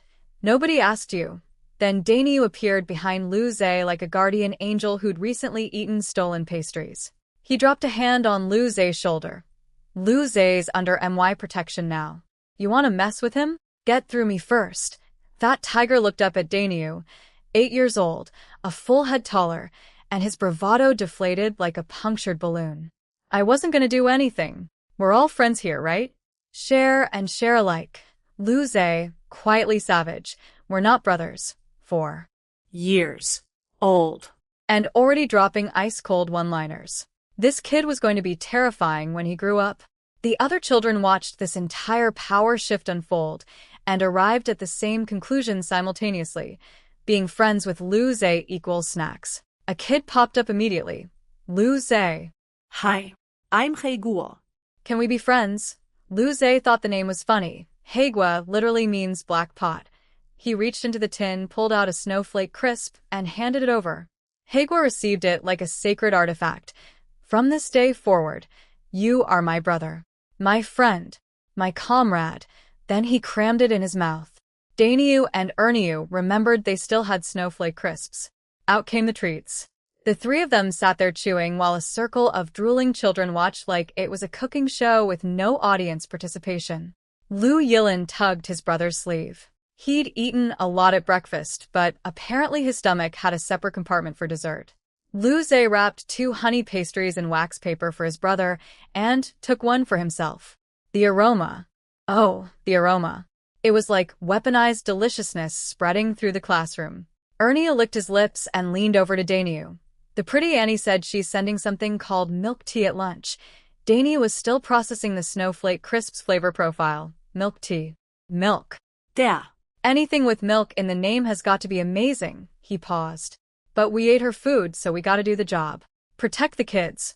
Professional ethics. In an 8-year-old. My snack diplomacy was creating a functioning economy. The school bell rang. Qiuqiu had to leave for his own class, but not before giving Fat Tiger one final death glare.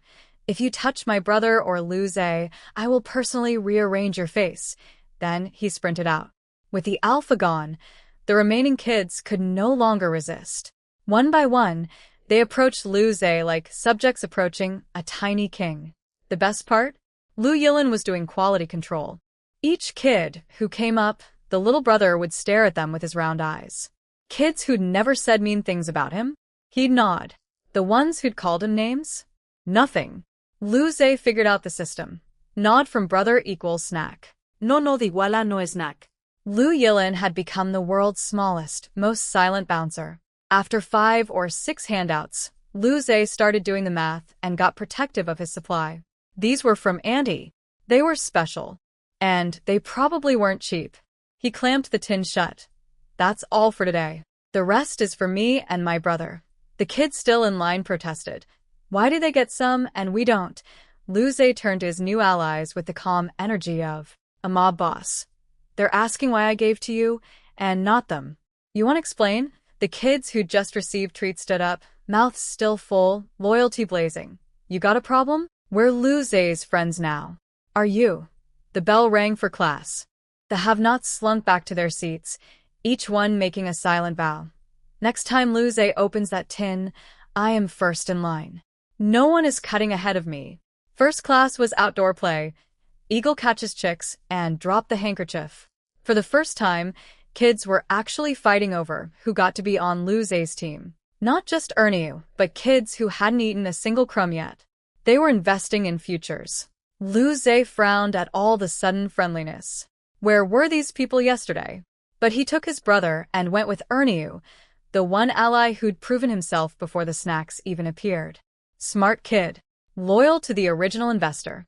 When the boys came home at noon, they were filthy. Not I fell down filthy. I played with other kids filthy. Mud on clothes, dirt on faces, grass stains everywhere. I ran out of the kitchen in a panic, patting them down, checking for injuries. Lu Zay looked slightly ashamed. Nobody bullied us. We played with a lot of kids today. My heart soared. They'd played with other children, like normal kids. He tugged his shirt. I got my clothes dirty though. That's a lot of laundry for you, Annie. Then he looked at his own tiny hands, probably planning to try washing his own clothes tonight, so I wouldn't have to. This child. But I noticed something more important. His face was flushed. Not from embarrassment. From running around. He had color in his cheeks. He looked like an actual 4-year-old instead of a miniature stressed-out adult. I pinched his little cheek. Go wash your face and hands first. You look like a little mud cat. I practically danced back to the kitchen. The milk tea was ready and waiting. This morning, Lu Huaijin had been planning to march into the daycare and have a stern military officer talk with the teachers about bullying. I'd stopped him. Teachers couldn't fix social isolation. They'd just force kids to play with Lu Zhe, which would make things worse. I knew this because I grew up in an orphanage. I went through school being the different kid, and I'd learned that there were certain types of kids who never got bullied. My strategy was simple. Make Lu Zhe one of those kids. Step 1. Snacks as social currency. Step 2. Recruit a bodyguard with a big brother. Step 3. Let the alliance grow organically. 1 tin of pastries. One morning. And Lu Zhe went from the orphan with the weird, quiet brother to the kid everyone wants to sit next to. Who needs military intervention when you've got honey pastries? My anti-bullying strategy was simple, based on a lifetime of personal experience. 3 types of kids never get picked on. Kids who dress well, everyone assumes they're rich. Kids with good grades, nerds get respect when you're young. And kids with friends. Friends were the fastest fix. And based on this morning's snack diplomacy results, mission accomplished in under 4 hours. I poured the milk tea into a cute little bucket and turned around to find 2 tiny faces peeking at me from the doorway, nostrils flared, lips already being licked. They knew that smell. We're delivering some to Ernie's house first. I promised yesterday. They fell in line behind me like baby ducks. Lu Zhe later told me he felt like a baby chick following a mother hen, which is simultaneously adorable and slightly insulting to my figure, but I'll allow it. Ernie was practically vibrating at his gate, waiting. Pretty auntie. Is that the milk tea? I handed it over and reminded him to look after the boys at school. He was mid-chest thump when Sisterly came out and tried to refuse. You don't have to do all this. We're neighbors. Of course we'd look out for them. But she was already inhaling the aroma. I could see her willpower crumbling in real time. It's fresh from today, just a taste. Gotta run. Lunch to make. She poured it into 4 bowls, returned my bucket, then disappeared into her kitchen and came back with a bag of dried mushrooms she'd foraged from the mountain. For your cooking, this woman. Every exchange had to be balanced. I respected the hustle. Lu Huaijin came home carrying 2 cafeteria meal boxes with meat dishes. He felt bad that I'd been eating nothing but vegetables since arriving. At lunch, even he noticed Lu Zhe was more animated than usual, talking more, eating with energy, acting like an actual child instead of a miniature war veteran. That evening, after the kids were tucked in, Lu Huaijin walked into our room to find me at the desk in my nude-colored nightgown, applying moisturizer. He came closer. Too close. Close enough to smell my skin. I was rubbing lotion onto my legs, and from his angle standing above me. Let's just say the view was apparently very educational. His eyes were doing that thing again. The burning, calculating, about to lose his mind thing. Bed, he rasped. Okay. My face went red faster than a traffic light. We both knew what was coming. I gripped my own palms, remembering last time's pain, silently praying he'd be gentler this round. No more false starts. Tonight, we were going to be a real married couple. I lay down nervously, pulling the blanket up. He leaned over me, fingers sliding through my hair with impossible tenderness. Thank you, he whispered, for caring about Lu Zhe and Yilin like that. We're family. I'm their auntie. He kissed the corner of my mouth. Yes, family. And then, the gentleness ended. His kisses went from asking to taking. My arms wrapped around his waist, my eyelashes fluttering. Clothes hit the floor. 2 shadows merged on the wall. I bit my lip. He left a trail of kisses everywhere, then came back to my ear and said in that rough, ruined voice, Nian Nian, will you let me? His thumb traced my lips. I was boneless. A fish on land. I nodded. Turn off the light. He did. Darkness. Back to kissing. The atmosphere was thick enough to cut with a knife. He whispered reassurances as he shifted his weight and creak, crack, Boom. the bed collapsed. The entire bed just surrendered beneath us like it had been waiting for this exact moment to stage a protest. Boards splintering, frame giving way, the two of us plummeting like we'd fallen through a trapdoor. Lu Huaijin's first instinct, his only instinct, was to wrap himself around me so I wouldn't get hurt. He took a wooden plank straight to the lower back during the fall and let out a grunt he tried very hard to disguise as silence. I felt for his forehead, drenched in sweat. I pushed at him. Let me turn on the light. No, I'll go. Don't move, you might step on something. He pulled me up, positioned me like a mannequin. Stand here. Don't move. Light clicked on. And then from outside. Uncle? Auntie? Are you okay? Lu Zhe. Standing outside our door. With his brother. Because the sound of our bed exploding had woken up two toddlers in the next room. I have lived 2 lives, and I have never been more embarrassed in either of them. Lu Huaijin, bless his soul, called out. Everything's fine. Go back to sleep. You have school tomorrow, he looked at me. I looked at him. We both looked at the crime scene that used to be a bed. He rubbed his nose. Fallen before the battle even began. He was mentally blaming Zhang Liang for setting up this garbage furniture. Somewhere across the base, Zhang Liang sneezed twice in his sleep for absolutely no reason. Lu Huaijin salvaged 2 flat boards from the wreckage, laid them out, and created a makeshift sleeping surface. Repairs would have to wait until tomorrow. He took my hand. Let's just make do for tonight. I looked up at him, and my mortification was immediately replaced by alarm. Your back is hurt. Why didn't you tell me? He shrugged, actually shrugged. It's nothing. Happens all the time in combat. Sir, this was not combat. This was our bed collapsing during an intimate moment like the universe itself was cock-blocking us. I dug through my luggage, found medicinal wine, and ordered him to lie face down. I rubbed my hands together to warm them, then started working on the bruise spreading across his lower back. While massaging his injury, from the bed that broke while we were trying to consummate our marriage, on 2 wooden planks on the floor, I asked the question. That was really eating at me. Do you think Sisterly next door heard that? What I actually wanted to know, would the entire military base know about this by breakfast? The answer, I feared, was yes. In a compound where my chili sauce had become famous before I even arrived, the story of Commander Lu's bed collapsing on his wedding night was going to spread faster than wildfire in a dry forest.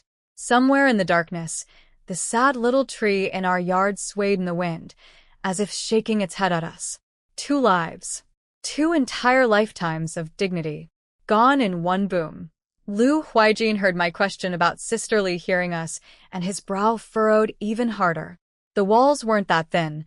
Normal conversation wouldn't carry. But a bed collapsing like a controlled demolition? Yeah, that probably traveled. As he put it in his head, didn't even get to eat the meat, but still caught the blame.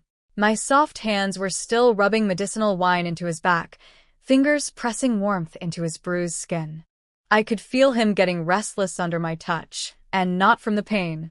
He flipped over, grabbed my other hand, and said with a completely straight face, I already took the hit. Might as well make it count. His logic. If the neighbors already think we did something, why suffer the reputation without the reward? I stared at him. He was not joking. And I could see the evidence of his enthusiasm, because the man was wearing nothing but boxer shorts. Above them, chiseled abs. Below the bruise on his back, determination. I swallowed. You have a wound. There's literally blood. Maybe we could not rush. He caught me looking at his stomach. Again.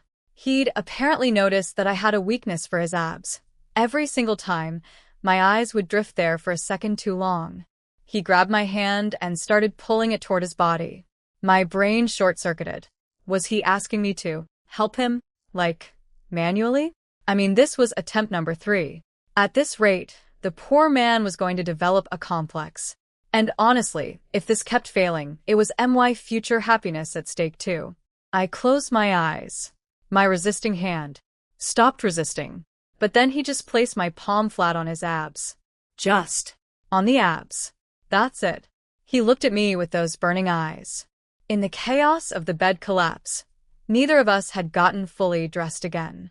This was the first time he'd actually looked at me properly, and he suddenly asked a question that made me glance down at myself. I nearly screamed. I was wearing nothing but a tiny camisole, two thin straps barely containing a lot of situation. In my panic after the bed broke, I'd completely forgotten to put on actual clothes. I launched off that makeshift bed like I'd been electrocuted, grabbed the biggest, baggiest jacket I could find, and wrapped myself up like a human dumpling, patting my scorching face. Maybe you should go check on Lu. That noise definitely woke them up. He sighed the sigh of a man who has been denied by fate 3 times, put on clothes, and headed for the door.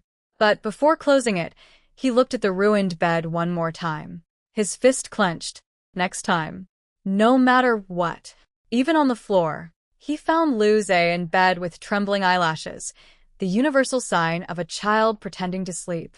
He patted both boys gently. Lu couldn't hold the act. His eyes popped open and he whispered the question that had been eating him alive. Uncle, did you hit Annie? Lu Huaijin's fingers curled. What? Turns out, kids at school had been sharing stories about their dads, making their moms cry every night. Lu had been sitting there thinking we had a great relationship, and then at midnight, crash boom. Clearly his uncle had started beating his new wife. I would never hit your auntie, Lu Huaijin said firmly. Men who hit women are not good men. Lu grabbed his uncle's hand. Promise you won't. Ever. Lu Huaijin's mouth twitched. His own nephew thought he was a wife-beater. Because of a bed. He promised. Lu's brow was still furrowed. He was genuinely considering going to check if I was okay, possibly expecting to find me lying on the floor with a black eye. Lu Huaijin had no idea his nephew was imagining a domestic violence crime scene. He came back to find me buried in fresh bedding on the remaining half bed, looking like a sad burrito. Can you still do morning drills tomorrow? I asked. He nodded. This man had survived combat. A wooden plank to the back was a Tuesday for him. The bed was now half its original size and basically on the floor. Uncomfortable? Absolutely. But the reduced space meant he could hold me tighter, which he seemed to consider a fair trade. I slept terribly. My back hurt, the angle was wrong, and every time I moved, I was reminded that I was sleeping on what was essentially wreckage. Morning. I dragged myself up, yawning repeatedly, and made breakfast. When I turned around, both boys were staring at me. Lu examined my face with clinical concern, dark circles, red-rimmed eyes. His little brow crumpled. He looked down at his tiny fists and felt helpless. Too small to wash clothes. Too small to help Auntie. Too small to protect her from whatever Uncle did last night. When Lu Huaijin sat down for breakfast, Lu fixed him with an icy glare. Silent. Sustained. Accusatory. Lu Huaijin touched his own face. Was there something on it? Then gave up and moved to practical matters. After morning drills, I'm taking leave. We're going to the city. To buy things. Pause. Including a bed. I froze. You want to drive a bed through the military base in broad daylight? On the back of a truck? So the entire compound can see that we broke our bed on day 3. I pinched my palm. Military wives talked. They talked without filters, without mercy, and without end. A new couple buying a bed replacement within 72 hours of arrival? The gossip would sustain the entire base for weeks. Lu Huaijin's eyes were dark with resolve. I don't want to wait. The weather's getting cold, and sleeping like this is bad for your health. He'd felt me tossing and turning all night. His concern was genuine. But still, Lu overhearing all of this, actually relaxed. So they weren't fighting. The bed just broke. Auntie's dark circles were from bad sleep, not from being beaten. Everything was fine. The relief on that child's face was both heartwarming and deeply depressing. He'd spent the whole night worried his uncle was an abuser. Because of furniture. I surrendered. Fine. I'll ask Sisterly to watch the boys for lunch. Lu Huaijin, who'd been about to suggest Auntie Lu instead, paused and simply said, Okay, your call. I loaded up a plate with peach cookies and mung bean cakes. You can't drop your kids at someone's house without bringing tribute. That's just basic manners, and walked next door. Qiuqiu, who apparently had radar for my approach, announced my arrival before I even knocked. Pretty auntie is here. His eyes, however, were locked on the plate like a targeting system. Sister Lee came out wiping her hands, and I caught her giving me a quick once-over. Face, body, the whole scan. I was too focused on my request to notice what she was looking for. Could you watch the boys during lunch? Huaijin and I need to go into the city. She glanced at the plate of premium snacks. These two tiny things barely eat anything. Why are you bringing all this? Because, sisterly, I was raised right. And also because I need you to not ask me why we're buying a new bed. Please don't ask why we're buying a new bed. Please. These snacks are nothing, really, I said, handing over the plate. Sisterly gave me a look full of knowing sympathy and said, you should go shopping. Buy lots of things. Spend that man's money. That's what it's for. She and her husband had both been woken up by the crash last night. She'd actually pressed her ear to the wall to listen for fighting sounds. After hearing nothing violent, she'd gone back to bed. But seeing my dark circles and pale face this morning, she'd clearly concluded I'd been through something.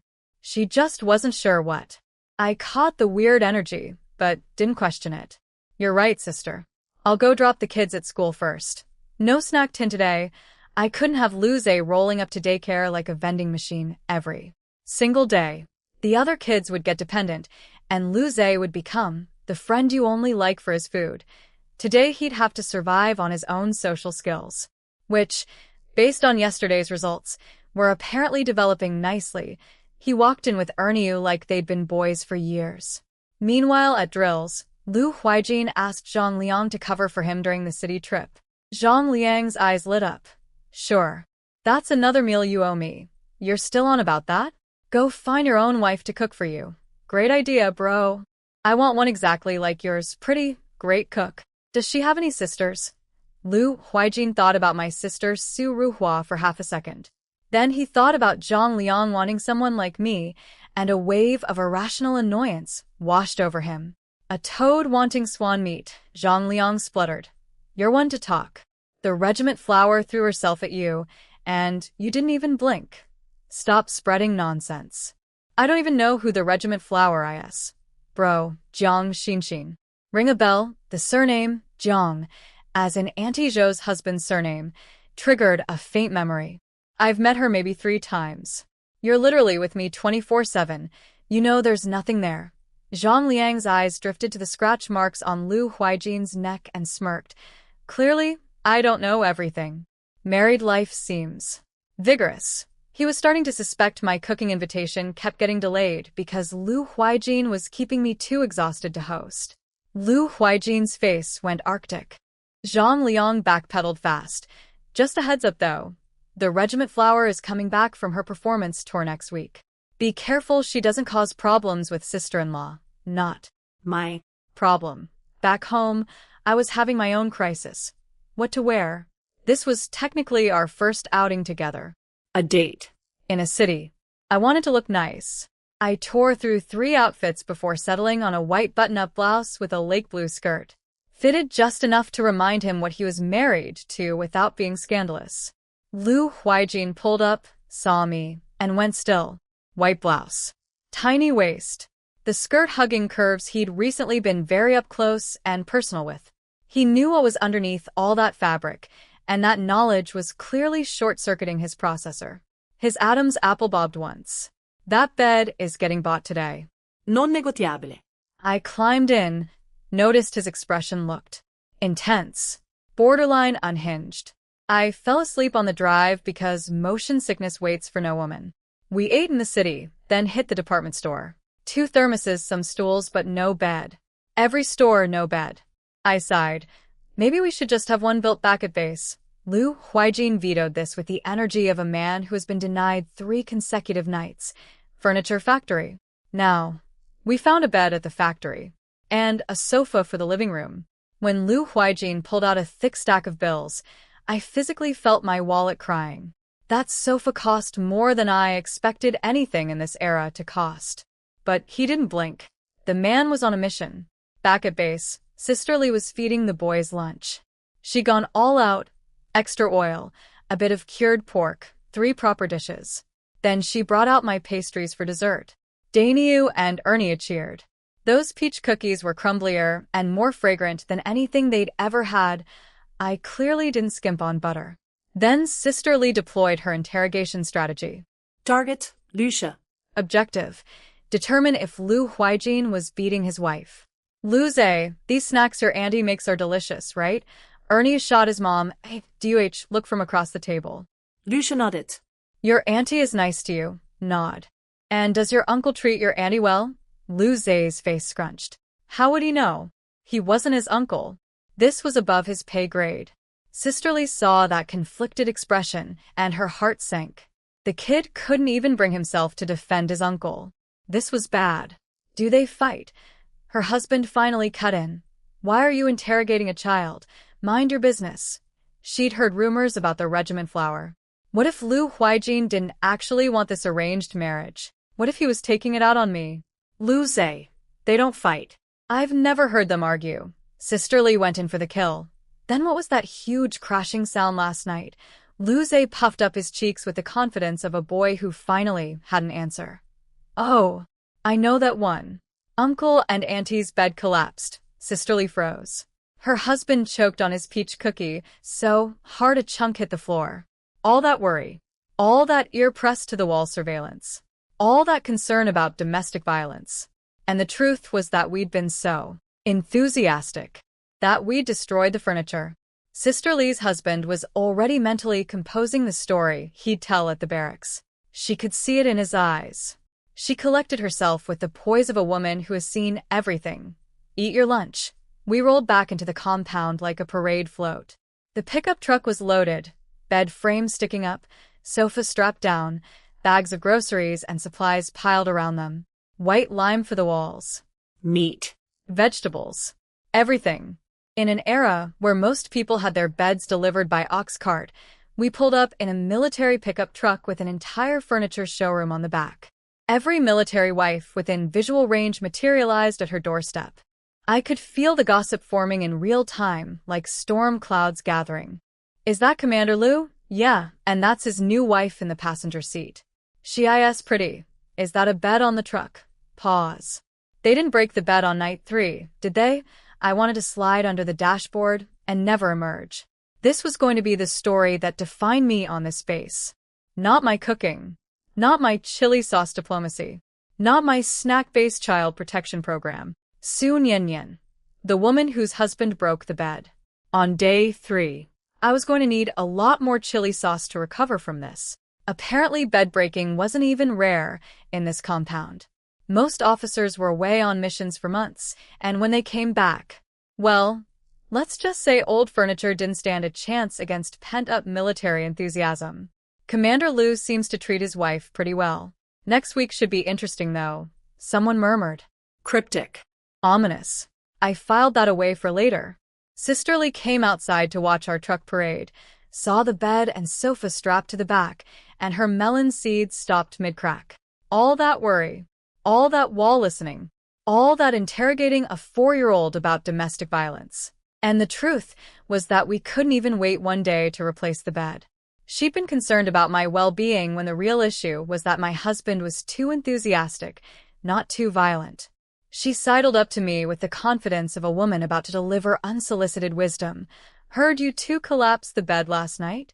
Buying a new one already. Your commander is pretty attentive.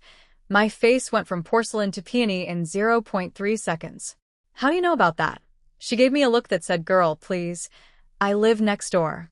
You think I can't hear a whole bed imploding? Then she leaned in close and dropped her voice to a conspiratorial whisper. Listen, these military men don't know their own strength. Look at you. You're all soft and delicate. You need technique. You can't just let the man do whatever he wants, or he'll wear you out completely. She paused for emphasis. If it gets too much, just make some noise, speeds things up. He'll finish faster. I have no words. This woman just gave me a crash course in bedroom survival tactics in broad daylight next to a pickup truck while the entire compound watched. The temperature outside was perfectly fine, but I was burning. I looked around at all the wives casually observing our furniture delivery and became absolutely certain that every single one of them knew. They all knew. My face was cycling through shades of red that don't exist in nature. Mercifully, Lu Huaijin returned quickly, with help to unload. When they carried the new bed into the bedroom, Zhang Liang saw the old bed, snapped clean in half, down the middle, like something had detonated inside it.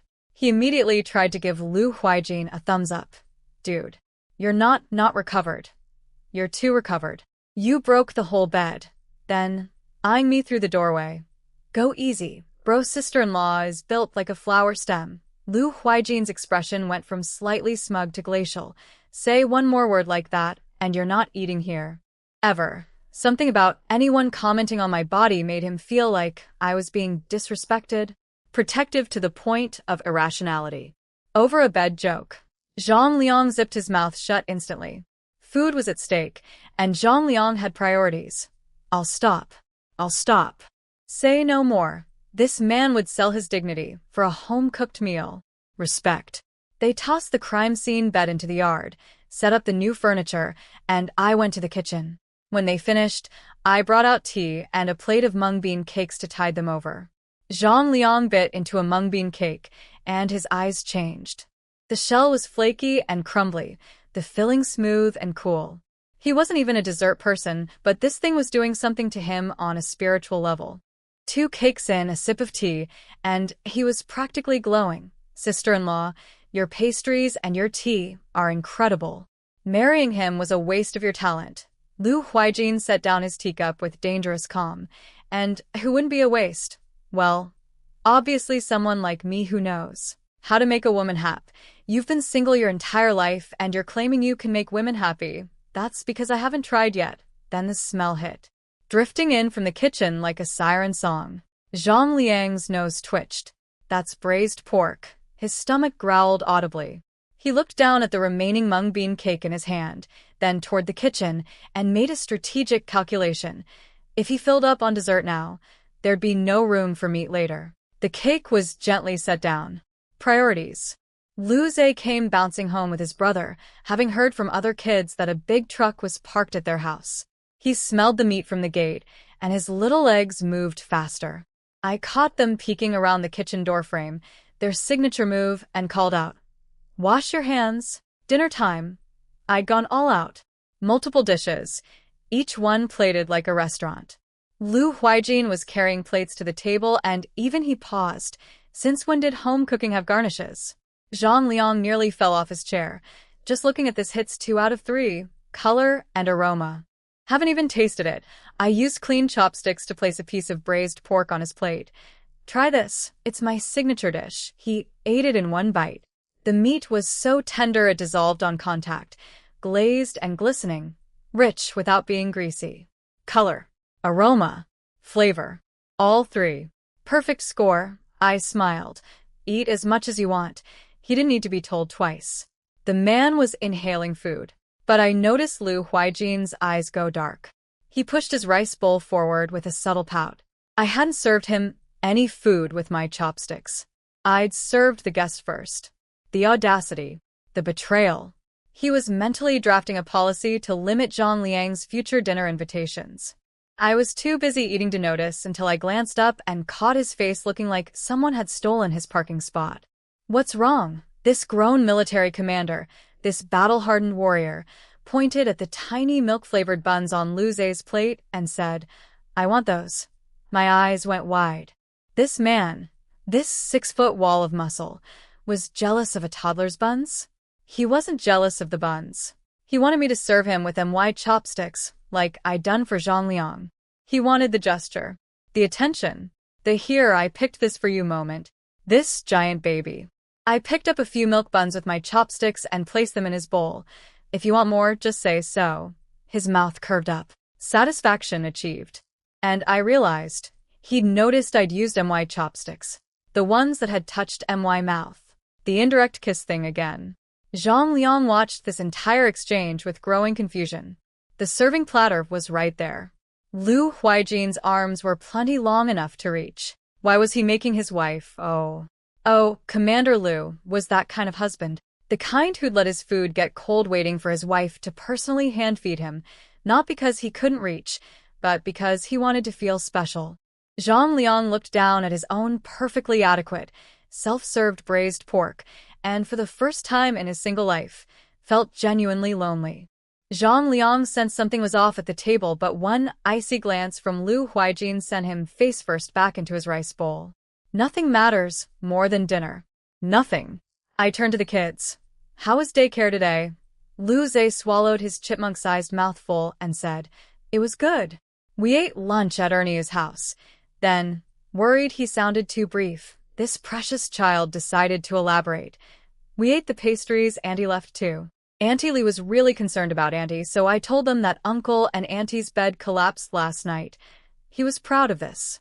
In his little mind, he was clearing Lu Huaijin's name, proving that nobody got beaten. Just structural failure. See? Everything's fine. 2 seconds of absolute silence. Zhang Liang, who'd been speed-eating, inhaled a grain of rice into his windpipe and launched himself from the table, hacking and coughing like a dying man.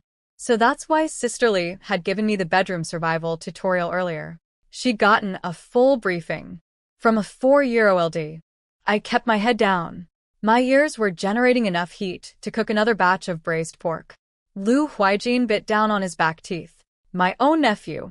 Can't hit him. Cannot. Hit him.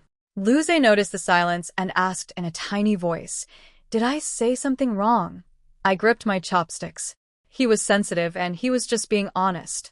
I couldn't scold him for telling the truth. Lu Huaijin cleared his throat and handled it like a diplomat. Lu Zhe, family things should stay in the family. Like how our food is delicious. If you tell kids whose families can't afford nice food, they'll feel bad. And if we talk about how well Uncle and Auntie get along, kids whose parents don't get along will feel sad.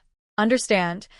Lu Zhe nodded vigorously. I won't say anything anymore. He got it immediately. He'd spent his whole life being the kid who felt bad when others bragged about having parents. He understood exclusion better than any 4-year-old should. Zhang Liang finally stopped coughing, sat back down, and ate the rest of his meal in complete silence. Smart man. After dinner, he thanked me repeatedly until Lu Huaijin kicked him out. Enough. My ears are growing calluses. I packed up the leftover mung bean cakes for Zhang Liang, who accepted them with his trademark flashlight grin. Sister-in-law, anytime you need help, just call. Lu Huaijin walked past me on his way to the kitchen and said casually, Leave the dishes. I'll wash them when I get back. Zhang Liang noted this, with quiet amazement. He'd eaten at plenty of military families' homes.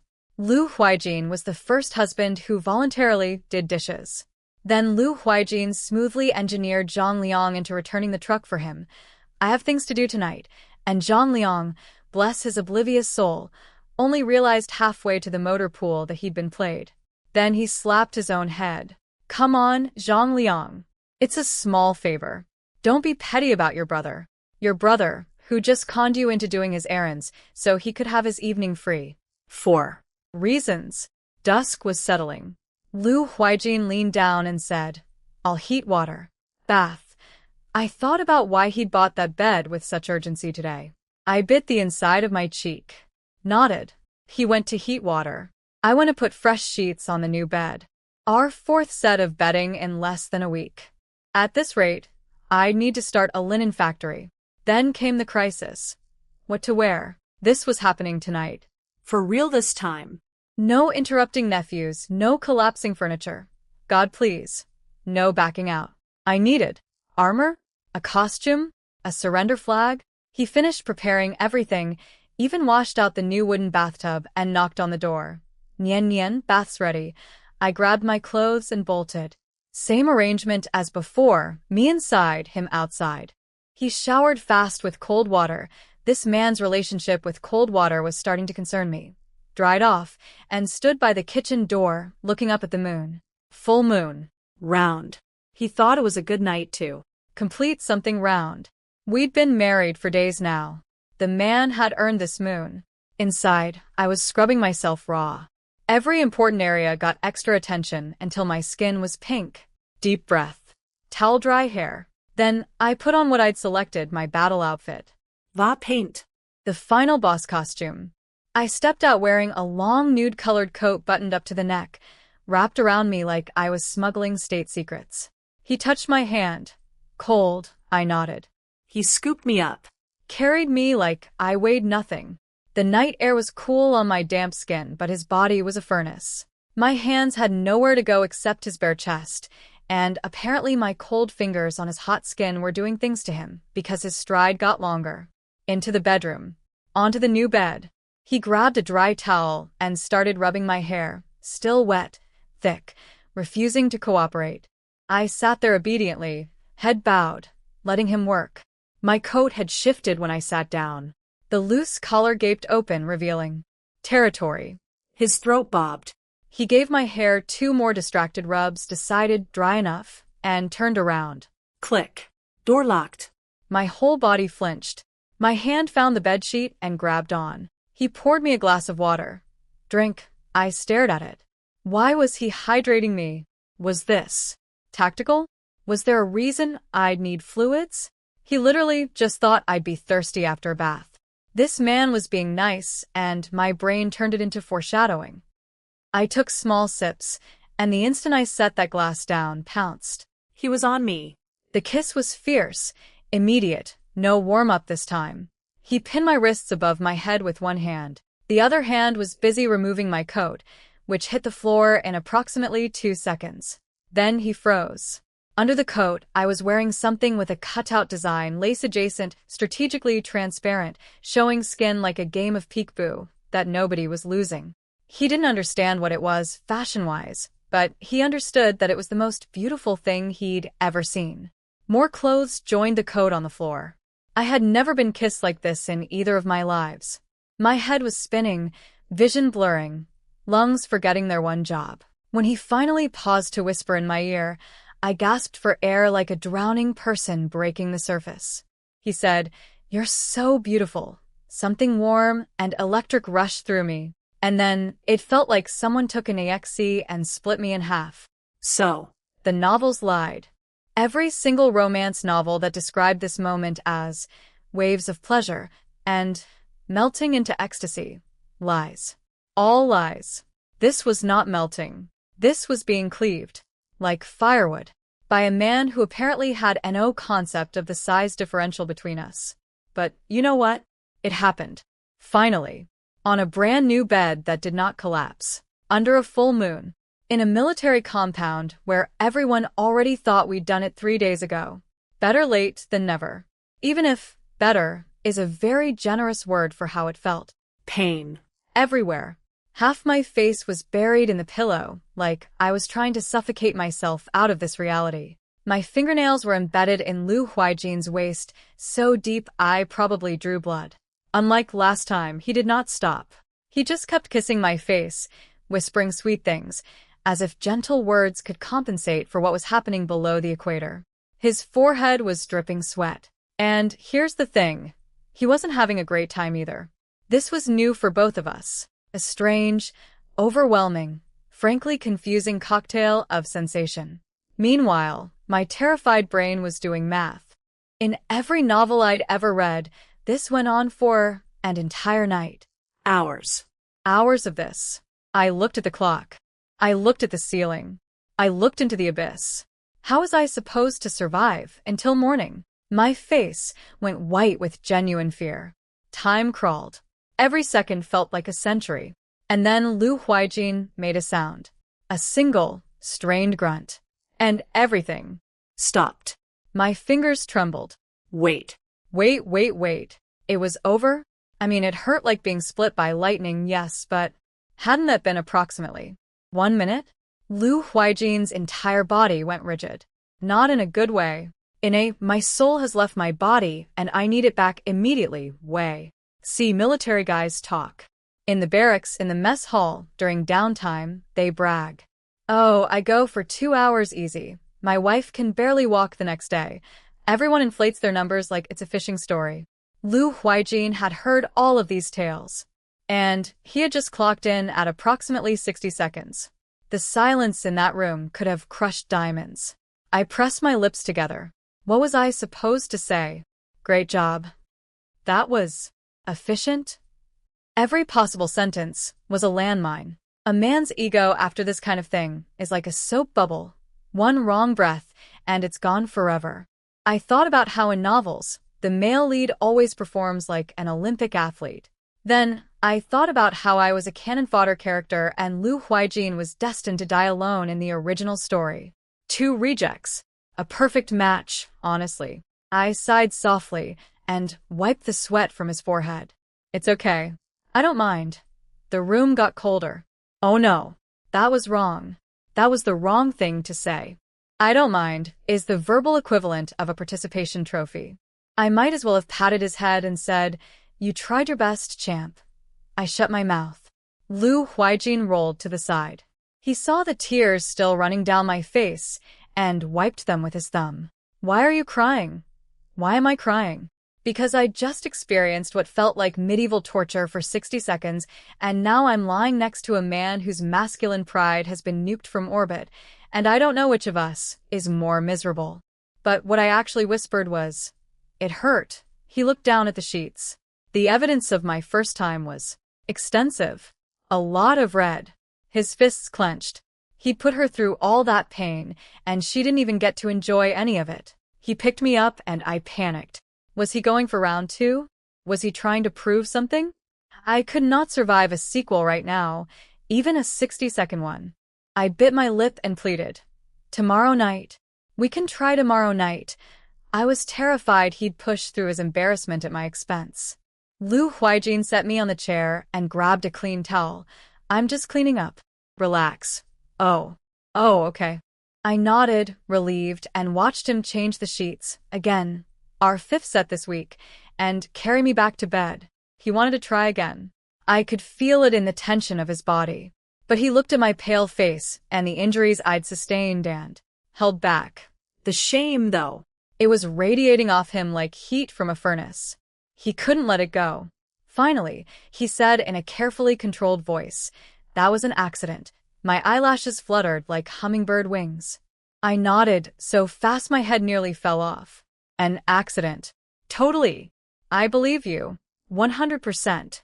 He pressed his lips together.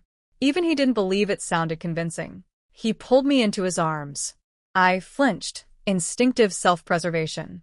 He noticed. He didn't force it. He waited, patient and still, until the moonlight told him I'd finally fallen asleep, and then he wrapped himself around me. His last thought before drifting off. Tomorrow. Tomorrow I will prove myself. Sir, my body hasn't even processed today, and you're already scheduling a rematch? Morning. I slept like the dead, the kind of sleep that only comes from total physical and emotional exhaustion. When I opened my eyes, sunlight was flooding in, and breakfast was already made.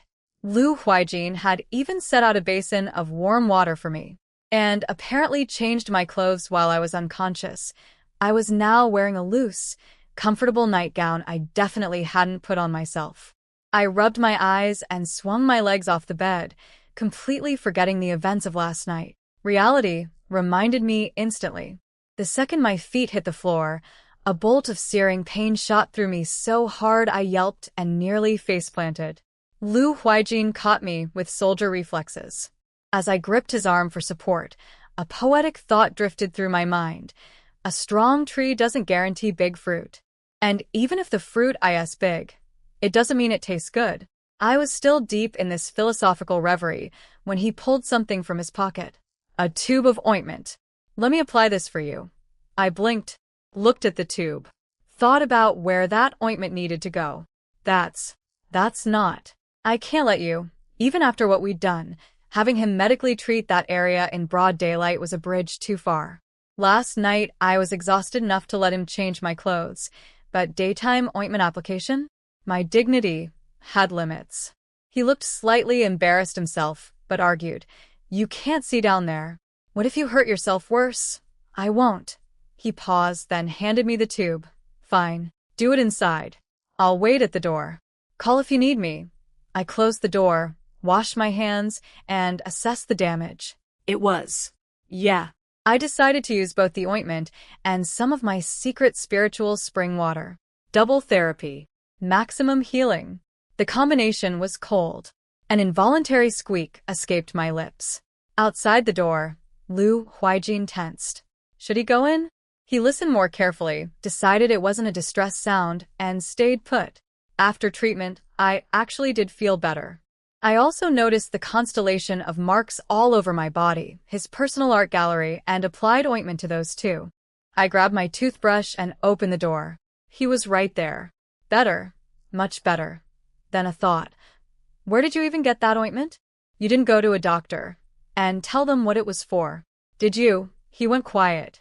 Oh no. Oh no. Some military doctor on this base knew. Someone had either been asked for this specific type of medicine, or worse, Lu Huaijin had walked into the clinic and said, "What, exactly? I need ointment for my wife because I was too rough on our wedding night, and also, I lasted 1 minute."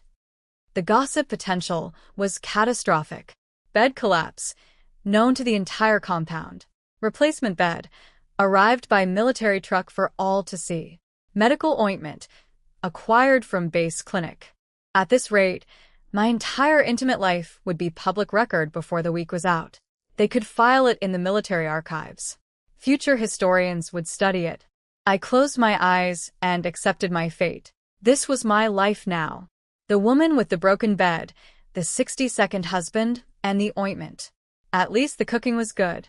I was convinced I'd never be able to look anyone in the eye again. The process of making a baby was somehow more painful than what I imagined having one would be. It was like trying to fit a size 12 foot into a size 6 shoe. The math simply did not work, and everyone suffered. Lu Huaijin squeezed my hand reassuringly. Don't worry. I just told a military doctor I needed medicine for a torn wound and swelling. I went silent. Combined with yesterday's very public bed purchase, that doctor would need exactly 0 detective skills to figure out what happened. The man might as well have walked in wearing a sign that said, "Newlywed emergency." But you know what? It happened. The storm was here. Time to face it with whatever dignity I had left. Which was none. Breakfast was Lu Huaijin's creation.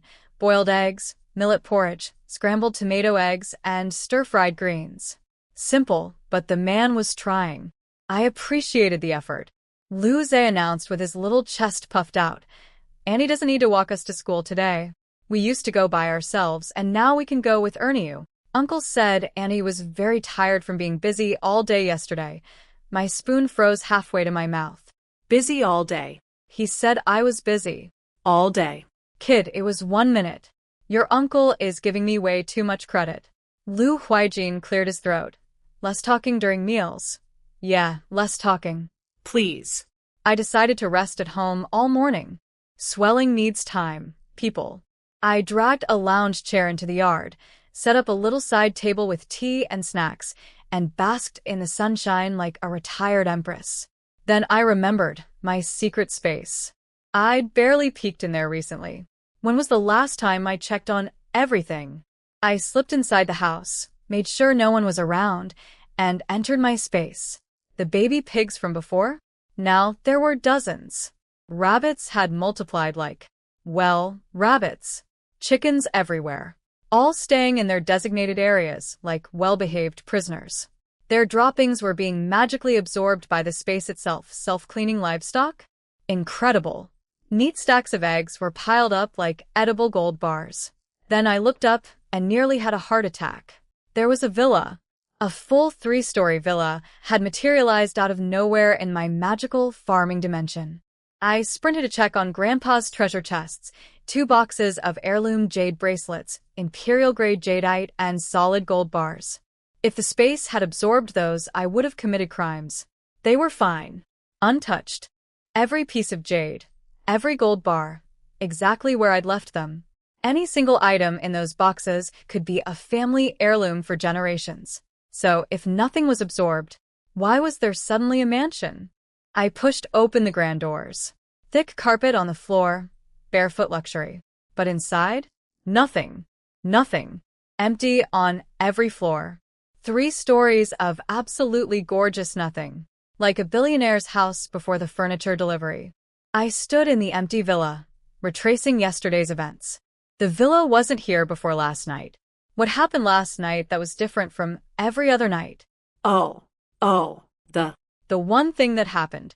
The 60-second event. The thing that made me feel like I was being split by an axe was the space telling me that that was the upgrade trigger. Lu Huaijin's contribution was more powerful than gold. I stood there having an existential crisis in an empty mansion that had been summoned into existence by marital relations. Then, and I cannot believe my own brain, I started doing a cost-benefit analysis. If 1 minute created a villa, what would happen with 2 minutes? Maybe a bathtub would appear. I could take baths in here. Maybe a washing machine. No more hand-washing clothes. I caught myself sharpening my metaphorical knives, ready to sacrifice my body again tonight for the chance at household appliances. This is what my life had become. Trading physical suffering for magical real estate upgrades. But it was still morning. The experiment would have to wait until dark. A knock at the gate interrupted my scheming. Sister Lee, bless her, had come to visit. I was wondering if you'd want to go to the mountain behind base? The wild fruit is ripe. We could pick some for the families. I nodded enthusiastically. Foraging was right in my alley. Then she paused. Looked at me. Really looked at me. Though. You don't seem like you're in great shape these past couple days. What? I'm fine. I have plenty of time.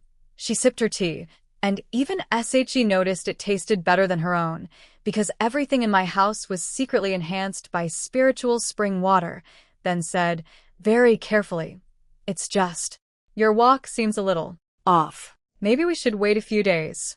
My walking was wrong. I was waddling, like a penguin, because of last night. And Sister Lee had noticed. Of course she noticed. This woman noticed everything. She'd heard the bed collapse, extracted a full confession from a 4-year-old, given me unsolicited bedroom advice, and now she was diagnosing my gait. Yeah, let's go in a few days, I surrendered. Before she left, I asked her to keep an ear out for bullying at the daycare. Lu Zhe was the type to swallow his problems rather than speak up. She hesitated for a second, probably thinking about what Qiuqiu had told her about kids calling Lu Yilin stupid, but decided not to bring it up. Things were improving. No need to stir the pot. After she left, I spent the rest of the day studying my medical books and definitely not counting down the hours until nighttime. Evening. I was lying in bed, nervously fiddling with the bow on my nightgown. When Lu Huaijin walked in, my body tensed up. Should I bring it up? Should I suggest? Round 2? For science? For the villa? He noticed my distracted energy and assumed it was about the injury. That ointment needs to be applied twice a day. Did you do it tonight? Not yet. Want me to step out? I mumbled, staring at the floor. I think I'm actually healed. He didn't buy it. You were bleeding yesterday. One application doesn't fix that. He thought I was too shy to apply ointment with him in the room. Don't worry, I won't do anything tonight. Put the medicine on and I'll go sit with the kids. He left before I could explain. The thing is, I wasn't lying. The spiritual spring water had done its job. There was barely any swelling left. This man would never know how close he came to getting his redemption round tonight. I applied the ointment anyway. Couldn't hurt. He knocked, came back in, and started changing right in front of me. The scratch marks on his body were worse than mine. Long red trails down his back and sides. My fingernails' permanent record of last night's ordeal. Could you maybe cover up when you change? I muttered. He actually laughed. Shy now? What part of me haven't you seen? I didn't engage with that. Instead, I dropped the real bomb. You didn't use protection last night. The room went quiet. Right. In the chaos of the bed collapse, the injury, the 60-second sprint, and the emotional aftermath, neither of us had thought about the one thing that could result in a lifelong consequence. I could already picture it. Broken bed, 1-minute performance, and a surprise pregnancy. The military gossip mill would have enough material to last until retirement. What measures? He asked, climbing into bed way too close to me. You said you wanted to wait a year before having kids. Do you not want one? I hesitated. Look, if I got pregnant, I'd never get rid of it. I grew up in an orphanage. I'd seen what happens to kids whose parents didn't want them. If we were having a baby, I needed to know it was wanted. By both of us. On purpose. Not as a 60-second accident. Lu Huaijin stroked my hair and pulled me close. If it happens, we'll have it. I only wanted to wait, so we could adjust. But Lu Zhe and Yilin already love you, and they're happier than I've ever seen them. I paused. Then, before I could stop myself, so your decision about having kids with me depends on whether they're okay with it? Not on what you actually want, his brow furrowed. He could sense danger, but couldn't locate the mine he'd just stepped on. What I want. I'd have one right now. He turned my face toward him. Are you mad? Did the one-year thing hurt you? His eyes locked onto mine. Why didn't you tell me? I looked away and bit my lip. Was I supposed to? Asking someone to like you feels like an imposition. The truth was, I'd originally married him as an escape route from the Sioux family. Love came later. Gradually. Unexpectedly. Like a plant I forgot I'd watered. He smiled, actually smiled, and said, should I take this to mean Nian Nian thinks I don't love her enough? My face ignited. That was basically it, yes, but hearing it said out loud made me want to dissolve into the mattress. I tried to bury my face in the pillow, but his hand was too strong. He lifted my chin and kissed me. My fault. I should love you more. Then he slid under the covers with me and whispered against my ear, so eager for a baby? I must not be working hard enough. I wasn't planning to touch you tonight, but since you want it so badly, what kind of husband would I be if I couldn't deliver? My eyes went wide. Sir, I did not request this. My body hasn't even filed the insurance claim from yesterday. MMPH. My protest was swallowed whole by his kiss. Here's what I didn't know. Lu Huaijin had been stressed. Last night's one-minute performance had wounded his pride so deeply that today, while I was lounging in the yard and exploring magical villas, this man had apparently been studying. Research. Technique. Theory. He'd done homework. Tonight was his redemption arc, and he was not leaving anything to chance. The kiss was different this time. Slow, deep, patient. No rushing. His hands were gentle, exploring, doing things that made my brain stop functioning entirely. He was taking his time with preparation. My whole body went limp. I was a puddle, a warm, confused puddle who couldn't figure out why he kept kissing me without actually doing anything. After what felt like an eternity of being expertly dismantled, I said something catastrophically stupid through the fog. Are you scared? Lu Huaijin, mid-preparation, doing everything right for the first time, following his carefully researched playbook, heard those words and nearly lost it. Scared? Scared? He was doing all this foreplay for her, and she thought he was afraid? He looked up at me. My skin was flushed everywhere, like a peeled lychee, but pinker. My eyes were glossy. Clothes were already piled in the laundry basket. His fists clenched and unclenched. Then don't blame me for what comes next. I stared at the ceiling, genuinely not understanding the threat. Can you turn off the light? No. I want to watch you. And I want you to watch me love you. Something short-circuited in my chest. A warm, electric, tingling feeling that had nothing to do with fear. And then, use your imagination. Lu Huaijin woke at dawn, glowing, radiating the energy of a man who had spent an entire night proving a point and succeeded. He looked at me, curled into the tightest possible ball, hair fanned across the white pillow like ink on snow. He brushed the hair away, found my face, kissed my forehead. I frowned in my sleep. He smoothed my brow with his thumb and backed off. The scratch marks on his body were a roadmap of the night's events. His eyes darkened looking at the marks he'd left on me. He forced himself out of bed before his thoughts could become actions. When I finally woke up, I understood exactly what "don't blame me" had meant. My waist. My God, my waist. I felt like I'd been put through a medieval torture rack. The man had gone from 60 seconds to, well, significantly longer. Significantly. The new bed? Also not silent. The creaking had been sustained. I looked at the sheets on the floor, another casualty, and wondered if the two children next door had heard everything. Sister Lee, making breakfast next door, was yawning repeatedly. She'd been kept awake by the acoustic evidence of Lu Huaijin's redemption tour. That young commander sure has stamina, she muttered to herself, cracking eggs with the exhaustion of a woman who'd accidentally attended someone else's honeymoon through a shared wall. She'd assumed that after seeing me waddle yesterday, surely tonight would be quiet. Instead, it was longer. Much longer. The man had overcorrected with the enthusiasm of someone who had something to prove. The boys had been briefed by their uncle before bedtime last night. Your boys. From now on, don't go to Auntie's room in the morning unless it's an emergency. Wait until she comes out. So there they were, obediently playing in the yard, not asking questions, when Lu Huaijin returned from morning drills carrying cafeteria meal boxes. Lu Zhe looked up. Auntie hasn't come out yet. Isn't there food in the kitchen already? Why'd you buy more from the cafeteria? Lu Huaijin cleared his throat with the composure of a man who had definitely not just run his wife into the ground the night before. To nourish you.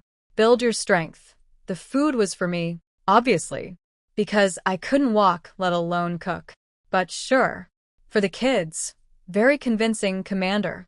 Meanwhile, I was lying in bed, staring at the ceiling, simultaneously, unable to feel my lower body, oddly proud of my husband's improvement, wondering if the villa in my secret space had sprouted a bathtub, praying sisterly, had suddenly gone deaf overnight, calculating how many sets of bedsheets I'd need to buy at this rate. The answer to number 4 was definitely no. And number 5 was many. Welcome to married life, Su Yin. Your back may never recover, but at least there might be a washing machine in your magical dimension now. Lu Huaijin pushed open the bedroom door and found me sitting on the bed, blanket clutched to my chest, skin covered in evidence, staring into the void like a war veteran experiencing flashbacks. He walked over. What's wrong? What's wrong? Every time I looked at him, my brain autoplayed last night's highlight reel. This man had been like a starving wolf who'd found an all-you-can-eat buffet and interpreted all-you-can-eat as a personal challenge. Ide baksha. Ide kriya. I'd tried every possible version of his name. Lu Huaijin, nothing. Huaijin Ji, nothing. Huaijin Gij, nothing. Huaijin, still nothing. Each name change only seemed to encourage him, like I was feeding coins into a machine that wouldn't stop. His eyes would light up with renewed interest every time I found a new way to say his name. Almost done, he kept whispering. Just a little more. He said almost for the entire night. That word lost all meaning. Almost became a lie. Almost became a threat. Almost became my villain origin story. He grabbed clean clothes from the wardrobe and, knowing I wouldn't dress with him watching, picked up the destroyed bedsheets and headed for the door. Food's ready. Get dressed and come eat. I'll wash these. This man was out in the yard filling the wash basin when Lu Zhe toddled over, looked at the sheets, looked at the ones already hanging on the line from yesterday, and whispered, Uncle, did you wet the bed? Lu Huaijin's face went dark. No, 2 syllables. Nuclear winter energy. But even he realized that was too suspicious, so he added, Don't tell anyone about family business. Lu Zhe nodded solemnly. Of course. Uncle was a man of dignity. Bedwetting was embarrassing. His secret was safe. If only the child knew what those sheets actually witnessed. I tried to get out of bed. Tried. My feet touched the floor, and a lightning bolt of pain shot through my entire lower half. I gasped, my legs buckled, and I went down, straight onto the floor like a sack of rice. Lu Huaijin heard the thud and materialized in the bedroom at approximately the speed of light. He found me sitting on the ground, teeth bared, making faces like a cartoon character who'd stepped on a rake. He scooped me up and put me back on the bed. Maybe eat in here today. Last night was. I got carried away. It won't happen again. Sweat was beading on my nose. I apparently looked so beautifully wrecked that it was making him feel things again. This man was looking at his own damage and getting inspired. Unbelievable. Easy to say now, I snapped. Last night I begged you to stop in every voice I have, and you didn't listen. Why would I believe you? He pressed his lips together and pivoted. Hungry, yes, I was hungry. I was starving. Being physically demolished for an entire night burns calories. But if I didn't come out for breakfast, wouldn't the kids get suspicious? Then again, they're 4, they probably don't understand any of this. He kissed my lip corner. I'll bring food in. He went out, loaded up a big bowl of porridge and side dishes, and told the boys to eat in the yard. Lu Zhe looked up. Annie isn't eating with us. She's eating inside today. Lu Zhe's tiny brain searched its database. The only time he ever ate in bed was when he was sick with a fever. He grabbed his brother's hand and said earnestly, "Is Annie sick? She needs brown sugar eggs. That helps fevers. Can I go see her?" Lu Huaijin shut that down immediately. "No. She's eating and then sleeping. Come back at lunch." Lu Zhe lowered his head. He'd connected the dots his own way. Uncle wet the bed last night. Annie caught a cold from the wet sheets. Mystery solved. Poor Auntie. Lu Huaijin set up a chair and a little table beside the bed. I was draped across the mattress, like a deflated balloon. Come closer. "I'll feed you." I dragged myself over but reached for the bowl. My hands still work. "I can feed myself." He went full commanding officer. "Stop arguing. Eat, then sleep." "Fine." Fine. Last night I fed him. Today he feeds me. Circle of life. Cosmic balance. He spooned porridge into my mouth at this annoyingly slow, tender pace. Watching me eat with my cheeks puffed out, he said I reminded him of a hamster he once saw in the forest. A hamster? He'd compared me to a rodent. After what he put me through last night, I was also being likened to wildlife. I grabbed the spoon back and started feeding myself at a normal human pace. He reached over and pinched my cheek. Mid-bite. "What are you doing? You're cute." My eyes bugged out. This man had been unleashed. Ever since last night's successful redemption campaign, his filter had completely disappeared. Just saying whatever popped into his head. "You're cute. Sir, 12 hours ago you were a machine of destruction." Pick a personality. Between bites, I had a practical thought. I only know sisterly here. Shouldn't I host a housewarming party? New military wives usually do that, right? He nodded. Yeah, it's standard. Good way to meet everyone. I didn't mention it because you've been too exhausted lately. And whose fault is that? 1 week. You're banned for 1 week. His fist clenched under the table. After last night had broken the dam, 1 week of abstinence was going to be like asking a river to flow backwards. How about I get a cafeteria chef to help cook for the party? I thought about my secret space full of premium ingredients. No, I'll cook. But can I pre-order meat from the cafeteria? Sure, just tell them 2 days in advance. Then promise. 1 week. Hands OFF. He paused a beat too long. Maybe I should handle the cooking for the party then. I swatted his hand. You're impossible. If I don't try, you'll say I'm not enthusiastic about having children. My face caught fire. Who said I was in a rush for children? He touched my cheek one last time. Okay. It's me who wants you. Now rest. He left. Outside, 2 little boys were quietly eating breakfast. Lu Zhe looked up. How's Auntie? Fine. Half a day of sleep and she'll be good. Lu Huaijin scarfed down his food, then went back to scrubbing the sheets. Again. This was becoming a daily ritual. At this rate, he should just set up a permanent laundry station. I lay in bed, body aching everywhere, ears tracking the sounds outside, waiting for everyone to leave so I could slip into my secret space and check on the villa situation. After all, if last night's extensive contributions didn't trigger some major upgrades in there, then nothing ever would. A bathtub. Please let there be a bathtub. And a washing machine. Because at this rate, we were going through more bed sheets than a hotel. The second the house went quiet, I bolted into my secret space like a spy on a deadline. Everything else was the same. Pigs, chickens, rabbits, all thriving in their little zones. I beelined straight for the villa, pushed open the door, and progress. The first floor wasn't empty anymore. Giant floor-to-ceiling windows now had these gorgeous sheer curtains that caught the light like fairy dust. The living room had a sofa, a table. Actual furniture. My heart was racing as I sprinted up to the second floor, barefoot on plush carpet, praying to every deity I could think of. Bathtub, washing machine, please. I threw open every bedroom door. Empty. Same as yesterday. I pressed my lips together and stared at the vacant rooms. So, the first floor got furnished from last night's marathon session, but the second floor needed more. I rubbed my belly and thought, please don't get pregnant too fast. If I conceived before the villa was fully upgraded, I'd lose my upgrade mechanism for 9 whole months. The space would be stuck at furnished first floor, empty everything else, while I waddled around growing a human. My waist was screaming at me, so I hobbled over to the fruit orchard for some self-care. The cherries were perfect, the strawberries were jewel-like, and the lychs. Oh, the lychees. Each one was round and plump, clustered on branches like nature's candy. I peeled one open and the sweetness hit me before it even touched my tongue. The flesh was crystal clear, like the premium Qiuqiu variety from my previous life. Back then, living up north on a budget, I'd buy the cheap ones that tasted like they'd traveled cross-country in a hot truck. Now? I was eating tree-fresh lychees like a queen. Transmigration. Terrible for your love life. Amazing for fruit access. I tossed the peels onto the dark soil. They decompose into fertilizer automatically.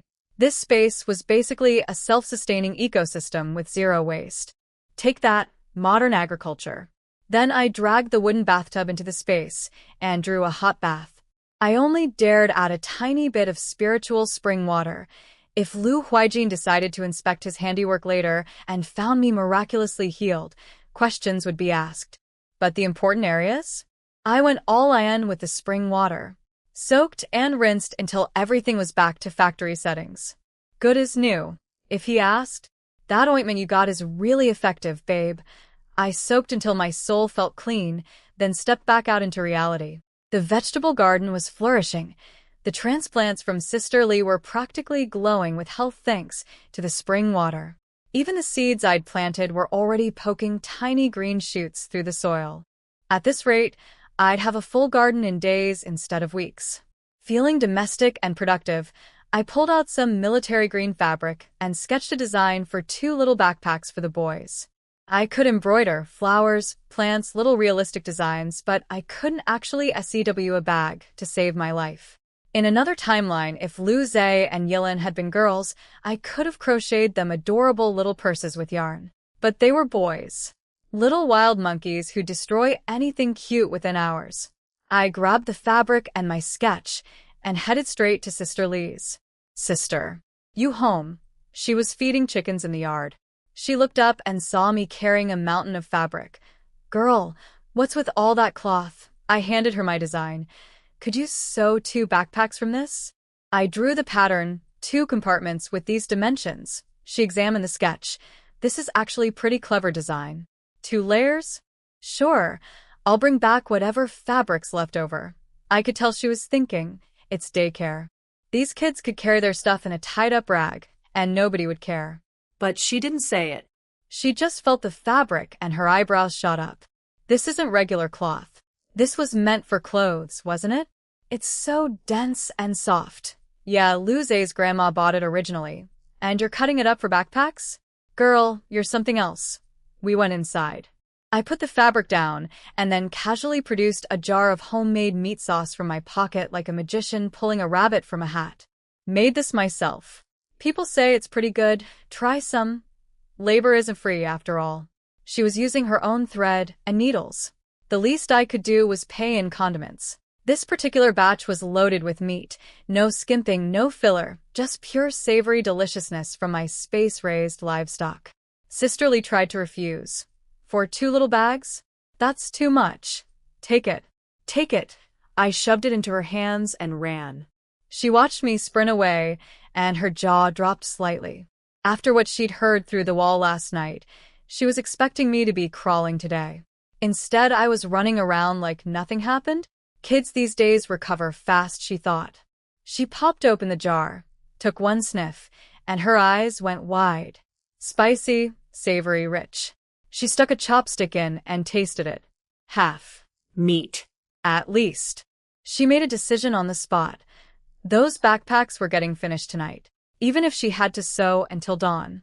This meat sauce had earned VIP turnaround time. Still buzzing with energy, thank you, spiritual spring water healing, I headed to the military cafeteria. I had a craving. Homemade sausages, the real kind, the ones that burst with juice when you bite into them. I found Chef Lu. "Hi, I'm Su Ninian, Commander Lu's wife. Any chance I could get some pig casings?" Chef Lu had been cooking for the base for years. Occasionally a wife from Sichuan province would come asking for casings to make cured sausage. But Lu Huaijin was northern, and it wasn't even curing season. No lamb casings, but I've got pig. Perfect. Can I trade you meat rations for them? He waved his hand. Don't bother. Nobody wants these, just take them. They're not cleaned, though. He disappeared into the back kitchen and returned with a pile of intestines bundled with grass rope, since I hadn't brought a container. Charming. Thank you so much. He watched me leave, carrying a bundle of raw pig intestines like a bouquet of flowers. Pretty girl. Polite, too. So that's young Lu's type. His colleague sidled up. What's she want casings for? Chef Lu rolled his eyes. How should I know? Back home, I scrubbed those casings within an inch of their lives. Regular water first, then, because I had literally unlimited flour in my space, I went luxurious and washed them with flour and salt. Multiple rounds. Until they were squeaky clean. The key to great sausage. 80% lean, 20% fat, hand-chopped into a chunky mince. None of that processed paste nonsense. Looking at my hand-chopped meat, I suddenly flashed back to my previous life and the great starch sausage scandal, when the street vendor sausages I used to buy after work were exposed as being made from bone paste. I'd been emotionally devastated. Those were my comfort food. My after-work treat. Made of bones. I shook off the memory. My sausages were going to be the real thing. I made 2 varieties. Spicy ones for the adults and sweet corn sausages for the kids. Because in this house, we practice age-appropriate seasoning. Somewhere in the back of my mind, I was already calculating. If tonight's activities furnished the first floor, how many more nights until I got a washing machine? The math was terrifying. But the sausages smelled incredible, so at least something in my life was going right. I made the sausages 4 centimeters each because in this era, meat is precious and people eat like they're rationing for a siege. Half the batch went straight into my secret space's oven. Yes, I have a magical oven in a pocket dimension. My life is weird, and the rest I hung outside to dry. With sausages handled, I whipped up some quick sides. Spicy shredded potato, smashed cucumber salad, and sour spicy fern shoots. When the sausages were done roasting in my space oven, I snuck them back out and gave them a quick pan fry in the kitchen to cover up the perfectly even oven roast. Look. Can't have anyone asking why my sausages look like they came from a professional kitchen when I don't even have electricity, half the time. The lunch bell rang at the base and Lu Huaijin broke into a sprint. Zhang Liang yelled after him. What's your wife cooking now? You're drooling already. Lu Huaijin didn't even turn around. His only thought, delivered with dark eyes. Su Nian is indeed delicious. He meant the food. Probably. Maybe. Who knows with this man anymore? He beat the kids home by a mile, long legs, strong motivation. He spotted the sausages drying on the rack, then found me in the kitchen and slid his hand onto my waist. Why are you up cooking? Does your back still hurt? I was about to say, I'm fine, when my survival instincts kicked in. If I admitted I was healed, tonight would be round 3 of the Lu Huaijin redemption tour. Still hurts, I mumbled. He rubbed my waist. I'll bring food home tonight. Don't cook? No, just let me rest for a few days and I'll be fine. His eyes darkened, his hand pressed deeper into my waist. Last night. I thought you were enjoying it. I bit my lip. Okay, honestly, it was better than the first time. Significantly better. If he hadn't gone completely feral at the end and lost all concept of time and human limitations, it might have even been good. Don't say that. Have you no shame? He pulled me into his arms, kissed my forehead, and started drifting toward my lips when I shoved him back. This is the kitchen. He touched my lower lip with his finger. Fine. Tonight in the bedroom. That's not what Little footsteps outside. Kids incoming. Get out, I hissed. He grabbed my waist again. I glared daggers. Stop it. His voice went low and rumbly. Relax. I'm just saying go sit down. I'll serve the food. I barely made it to the table before Lu Zhe spotted me and announced with genuine concern, Auntie, are you still sick? Your face is so red. I touched my burning cheeks. Right. I was sick. That was the cover story. What did you play at school today? Drop the handkerchief. And marbles. And he suddenly stopped, reached into his pocket, and produced a single white rabbit candy. Auntie, if you drink the yucky medicine and then eat a candy, you'll feel much better. This child had been saving a candy. For me. Because he thought I was sick. I took it gently. Thank you, little Zay. He ducked his head, waving his chubby little hand with its tiny wrist dimple. You don't have to thank me. Nobody had ever called him by a soft nickname before. For a second, he looked like he might float away from happiness. Then he saw the sausages, and all sentimentality evaporated. Lu Huaijin carried the plates out. Sausages split open in the middle, sizzling with juices, some with visible corn kernels, some pure glistening meat. Both boys started drooling like synchronized fountains. I served the kids corn sausages. These are the corn ones. They're for little people. Then I gave Lu Huaijin a spicy one. This one's got some heat. For us. Lu Zay bit into his corn sausage, and his eyes rolled back. Meat juice flooded his mouth. He speed ate 2 bites, then paused just long enough to deliver his review. Annie, this is obviously a meat sausage. There's way more meat than corn. Fair point, kid. Fair point. Next morning at 7, Lu Huaijin was heading out for drills when he spotted Sister Lee standing at our gate, looking like a raccoon. 2 massive dark circles under her eyes. Looking for Nian Nian, she nodded, holding something behind her back. Got something for her. He brought her to our door and knocked. Nian Nian? Sister Lee's here. I stretched in bed. Yesterday, I'd almost blown my cover by being too energetic while cooking. I was basically healed thanks to the spring water, but admitting that meant losing my 1-week immunity shield. So today? Staying in bed. Method acting. I shuffled out in slippers, and my jaw dropped. Sister Lee was holding 2 finished backpacks. And leftover fabric. Are these? Done. Yep. Check if they're okay. I can fix anything that's off. The stitching was immaculate. Tight, even military-grade durability. This woman had sewed through the entire night. Sister Lee, please tell me you didn't stay up all night for these. The black circles spoke for themselves. She yawned. It's nothing. If they look good, I'm going home. Let's hit the mountain this afternoon. On her way out, she passed the kitchen and saw Lu Huaijin.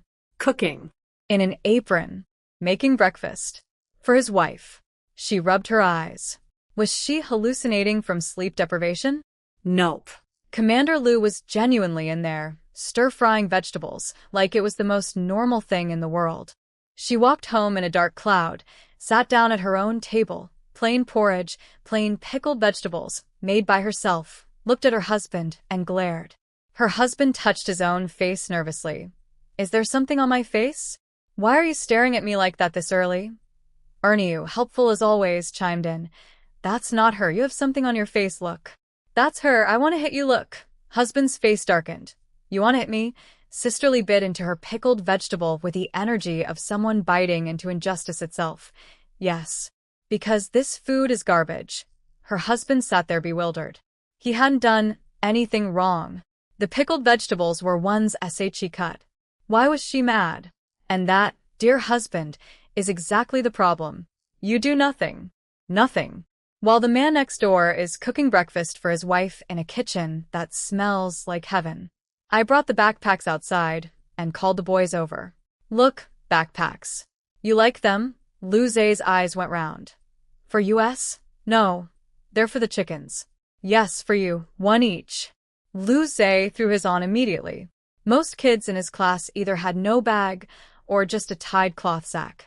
This was a proper 2-compartment bag with solid stitching and quality fabric.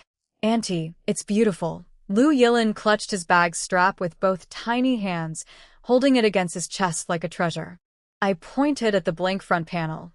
Now, would you like me to embroider something on it? A bamboo design? Or a red star? 2 little faces scrunched up in concentration, weighing the most important aesthetic decision of their young lives. This was it.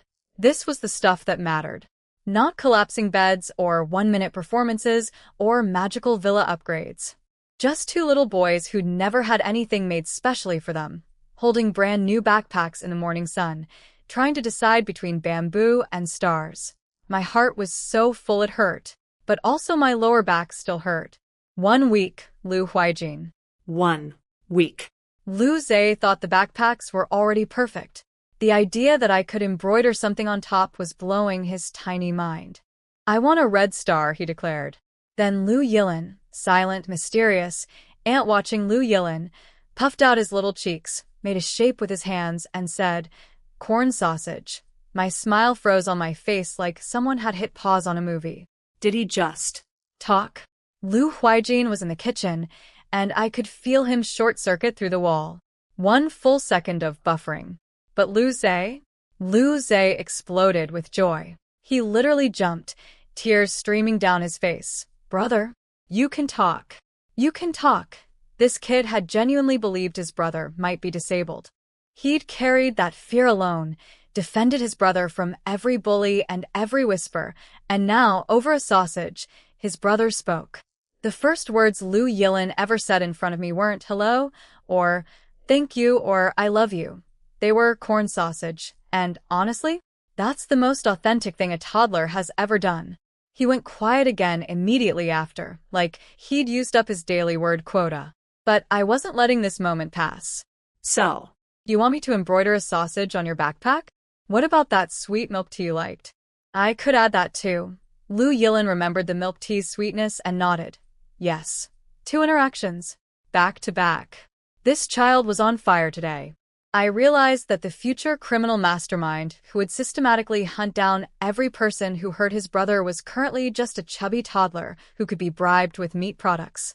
I pinched his not very chubby cheek. I'll make you sausages for lunch, okay? He started to pull away. Personal space, lady, but heard sausages and froze. Allowed the pinch. Calculated the trade-off. I want 3. 2. 3 is too much for your tummy. He pouted but accepted the terms. A born negotiator. Lu Huaijin came out with breakfast, giving Lu Yilin suspicious side-eye. Had this kid been choosing not to talk this whole time? I spent the morning embroidering in the yard. Autumn breeze, perfect temperature, needle and thread. Honestly therapeutic after the week I'd had. By midday, both backpacks were nearly done. For lunch, I sent yesterday's remaining sausages into my secret space oven for a slow roast while I tackled my real project, jajang noodles. I've been obsessed with these since childhood, watching TV dramas where characters slurped big bowls of noodles covered in rich meat sauce. My version wasn't traditional, more of a personal remix between Beijing style and whatever my taste buds demanded. The secret is the sauce. I pulled a beautiful fatty pork belly from my space, diced it into tiny cubes, rendered the fat slowly until the kitchen smelled like heaven, then poured in my special sauce blend and let it simmer. Constant stirring. Low heat. Patience. The aroma that filled the yard was practically criminal. I rolled out the noodles by hand, prepared all the toppings, and by the time Lu Huaijin's long legs carried him home, everything was ready. Lucia, Take these sausages to Auntie Lee's house. Tell her the corn ones are for Dainiu and Erniu. Lu Zhe peeked at the plate. sausages. For other people. The internal conflict on his face was priceless. Lu Yilin was on his tiptoes trying to see the kitchen counter, checking if his personal supply was safe. Stop looking, I scolded. Have I ever shorted you? Go with your brother. They held hands and speed-walked to Sister Lee's house, delivered the goods, and sprinted back without even stopping to chat with Erniu. Priorities: sausages over friendship. Lu Huaijin had already set the table. The second I said eat, those boys attacked their food like they hadn't eaten in days. Over at Sister Lee's, the sausage delivery triggered a family crisis. Ernie bit into one, and his eyes went so wide they nearly popped out. This is amazing. He ate his 2 in approximately 45 seconds, then started circling the table like a tiny shark, begging everyone for just 1 bite. Nobody shared. Not even his mother. Sisterly gnawed on her sausage and sighed. Xiao Su could work in the military cafeteria with skills like these. Every soldier on base would worship her. Her husband attempted to pick up one of her sausages with his chopsticks. She slapped them away. These are payment for the backpacks I made. You didn't sew anything. You don't eat anything.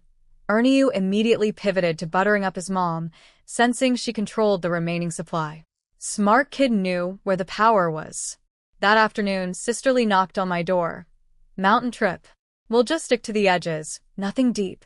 I grabbed a basket and dressed for hiking, black pants, fitted white long sleeve, hair in a high ponytail. Simple, practical, accidentally stylish. Sisterly gave me a once-over and muttered under her breath, "No wonder, Commander, Lu can't control himself." "What was that?" She pivoted smoothly. "I said your sausages were really delicious. You should work in the cafeteria." This woman's ability to redirect was Olympic level. I tucked a strand of hair behind my ear. My hair was getting thicker thanks to the spiritual spring water, which meant more flyaways to manage. First world magical problems. The cafeteria makes food for hundreds. I can barely lift a regular walk. Imagine me swinging one of those industrial shovels. I'd throw out my back. Sisterly glanced at my translucent in the sunlight fingers. "With skin like yours, one grease splatter and Commander Lu would shut down the whole kitchen." I blushed. He'd shut down something, all right. Probably my ability to walk, based on recent evidence. We reached the mountain base and ran into a group of military wives also heading up. They greeted Sisterly warmly, then turned curious eyes on me. "This is Su Niannian, Commander Lu's wife," Sisterly introduced. I smiled and nodded at everyone. Then I spotted a familiar face in the group. Wait, was that? A woman from the train. One of the military wives I'd shared that green rattlebox with for 2 days. The universe really was a small, gossipy circle, wasn't it? Somewhere out there, Mrs. Wang was probably telling another stranger about my bedsheets. I straightened my ponytail and prepared to be social. New chapter, new people, same Su Niannian, walking slightly funny, smelling like sausage grease, and carrying the reputation of the woman whose husband broke the bed. "Let's make some friends." I recognized her immediately, Mrs. Wang. Deputy Commander Wang's wife. My old friend from the train. The woman who'd sat on my bedsheets, interrogated my reproductive timeline, and discovered too late that her husband's boss was my husband. Sisterly, unaware of our history, cheerfully suggested we all forage together. The group of wives exchanged glances, the kind of glances that scream, "We were just talking about her." The leader, Sister Shin, declined with suspicious politeness. "Oh, we old ladies would just slow you down. See you up there." Translation: "We were literally gossiping about your husband 5 seconds ago, and this is awkward." Sisterly shrugged and pulled me along. Once we were out of earshot, the gossip engine revved right back up behind us. Sister Shin turned to Mrs. Wang. "Qiuqiu, you said she was high maintenance?" "She's hiking up a mountain." That doesn't scream princess to me. She seemed pretty friendly with Sisterly, too. Not exactly Ice Queen behavior. Mrs. Wang puffed out her cheeks stubbornly. "Well, on the train she was like that. Someone else. Honestly, looking at her now, I get why Commander Lu chose her over the regiment flower. If my childhood fiancé looked like that, I'd marry her too. Speaking of which, I heard the regiment flower comes back today. Already? Drama was brewing and I didn't even know it yet." Wonderful. Sisterly was impressed with my hiking pace. I'd secretly chugged some spiritual spring water before leaving, basically my version of a pre-workout energy drink, so I was practically bounding up the trail. For someone who looks so delicate, you've got serious stamina. My stamina was directly proportional to how many nights Lu Huaijin left me alone. Last night, he'd been considerate enough not to attempt anything major. Since I was still recovering. But considerate, in Lu Huaijin's dictionary, meant kissing me softly for an extended period, which set his own blood on fire, then taking 2 cold showers that lasted suspiciously long. Then he came back to bed and insisted on holding me all night with his situation pressing against my back for 8 hours. I didn't dare let my shoulder peek out from the blanket because any flash of skin would set him off again. 20+ years of celibacy stored up in one man. I was living with a loaded weapon. But hey, a night without physical destruction meant I had energy today. Silver linings. "Is it hot?" Sisterly asked, noticing my red face. "It's autumn." I fanned myself frantically. "Just the exercise." She squatted down and pointed at some bright red berries. "Look, snake berries. Pretty, right?" My medical training kicked in. "Those are mildly toxic. Eat too many and you'll spend the day on the toilet. That's why Ernie gets diarrhea every time." "Okay, let's go find some raisin trees instead." I nodded, but my eyes were scanning the undergrowth for something else entirely. "Sister, Are there wild rabbits and pheasants up here? I had a housewarming party to plan. Fresh wild game would be spectacular. Sure, but they're impossible to catch on foot. The soldiers sometimes grab a few during training exercises, but us wives? Forget it.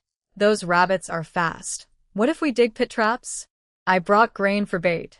I caught some back in the countryside. Sister Lee's eyes lit up like I'd proposed a bank heist. Really? Let's try. We started digging. Of course, Sister Shin's group walked past mid-excavation. All of us sweaty and covered in dirt. What on earth are you two doing? Trying to catch wild rabbits and pheasants. Laughter. Actual laughter. The men can barely catch those things. Just dig one hole for fun and go pick more fruit. Yeah, don't waste your time. They moved on, still chuckling. I could hear Mrs. Wang among them, probably adding, digs holes in mountains, to her list of reasons I was weird. We finished 3 pits, set the bait, camouflaged the tops, and headed uphill to join the berry picking. There were mulberry trees loaded with dark, ripe fruit. Everyone was already filling their baskets. You two are late. We've got half a basket already. Got a little held up, Sister Lee said innocently. Then I spotted them, hawthorn trees. Bright red clusters, loaded with tart berries, begging to be picked. My mouth flooded with saliva. Everything in my secret space was sweet, fruit, snacks, everything. I was craving something sour. Sister, I'm getting hawthorns. She looked at me like I'd said, I'm going to eat gravel. Nobody picked hawthorns. They were mouth-puckeringly sour. That's why the trees were completely untouched while the mulberries were being fought over. But she didn't argue. She just sped up her own mulberry picking because she had a plan. We needed to get back to our traps before anyone else stumbled onto them. When the other wives started packing up to leave, Sister Lee rushed over. Nyen Nyen. Time to go. She gave me the look. Our rabbits might get stolen look. I threw on my basket. Right. Getting dark. Better hurry. And then we power walked down that mountain like 2 women possessed. Not quite running. That would look suspicious. But moving at a pace that was absolutely not normal for casual berry pickers. Sister Shin watched us practically jog past and turned to Mrs. Wang. I thought you said she was delicate? Those two are moving like they're being chased. If she's high maintenance, then I must be completely useless. Her own back was killing her from the afternoon's walking. Mrs. Wang frowned. They're obviously rushing, so we won't see that they caught nothing. They're embarrassed. They exchanged looks. Should we follow and check? Oh, this was getting competitive. The other wives picked up their pace, following us down the mountain like it was a race nobody had officially declared. Sister Lee and I split up, 3 traps, 3 locations. My heart was pounding. If the traps were empty, I was fully prepared to yank some plump rabbits out of my secret space and dump them in the hole. Nobody would ever know. I reached my trap, peeled back the cover, and 2 pheasants and a gray rabbit. Actual wild catches. I didn't even need to cheat. But I cheated anyway. Before anyone could see, I reached into my space and dropped 3 fat white rabbits into the pit. Not for eating, for the boys. Lu Zhe and Lu Yilin deserved pets. Every kid deserves something soft to love. Before I could even pull them out, Sister Lee's shriek echoed through the trees. Something was in her trap, too. The other wives, hot on our heels, were about to witness the most improbable foraging haul in military compound history. Mrs. Wang was not going to enjoy this.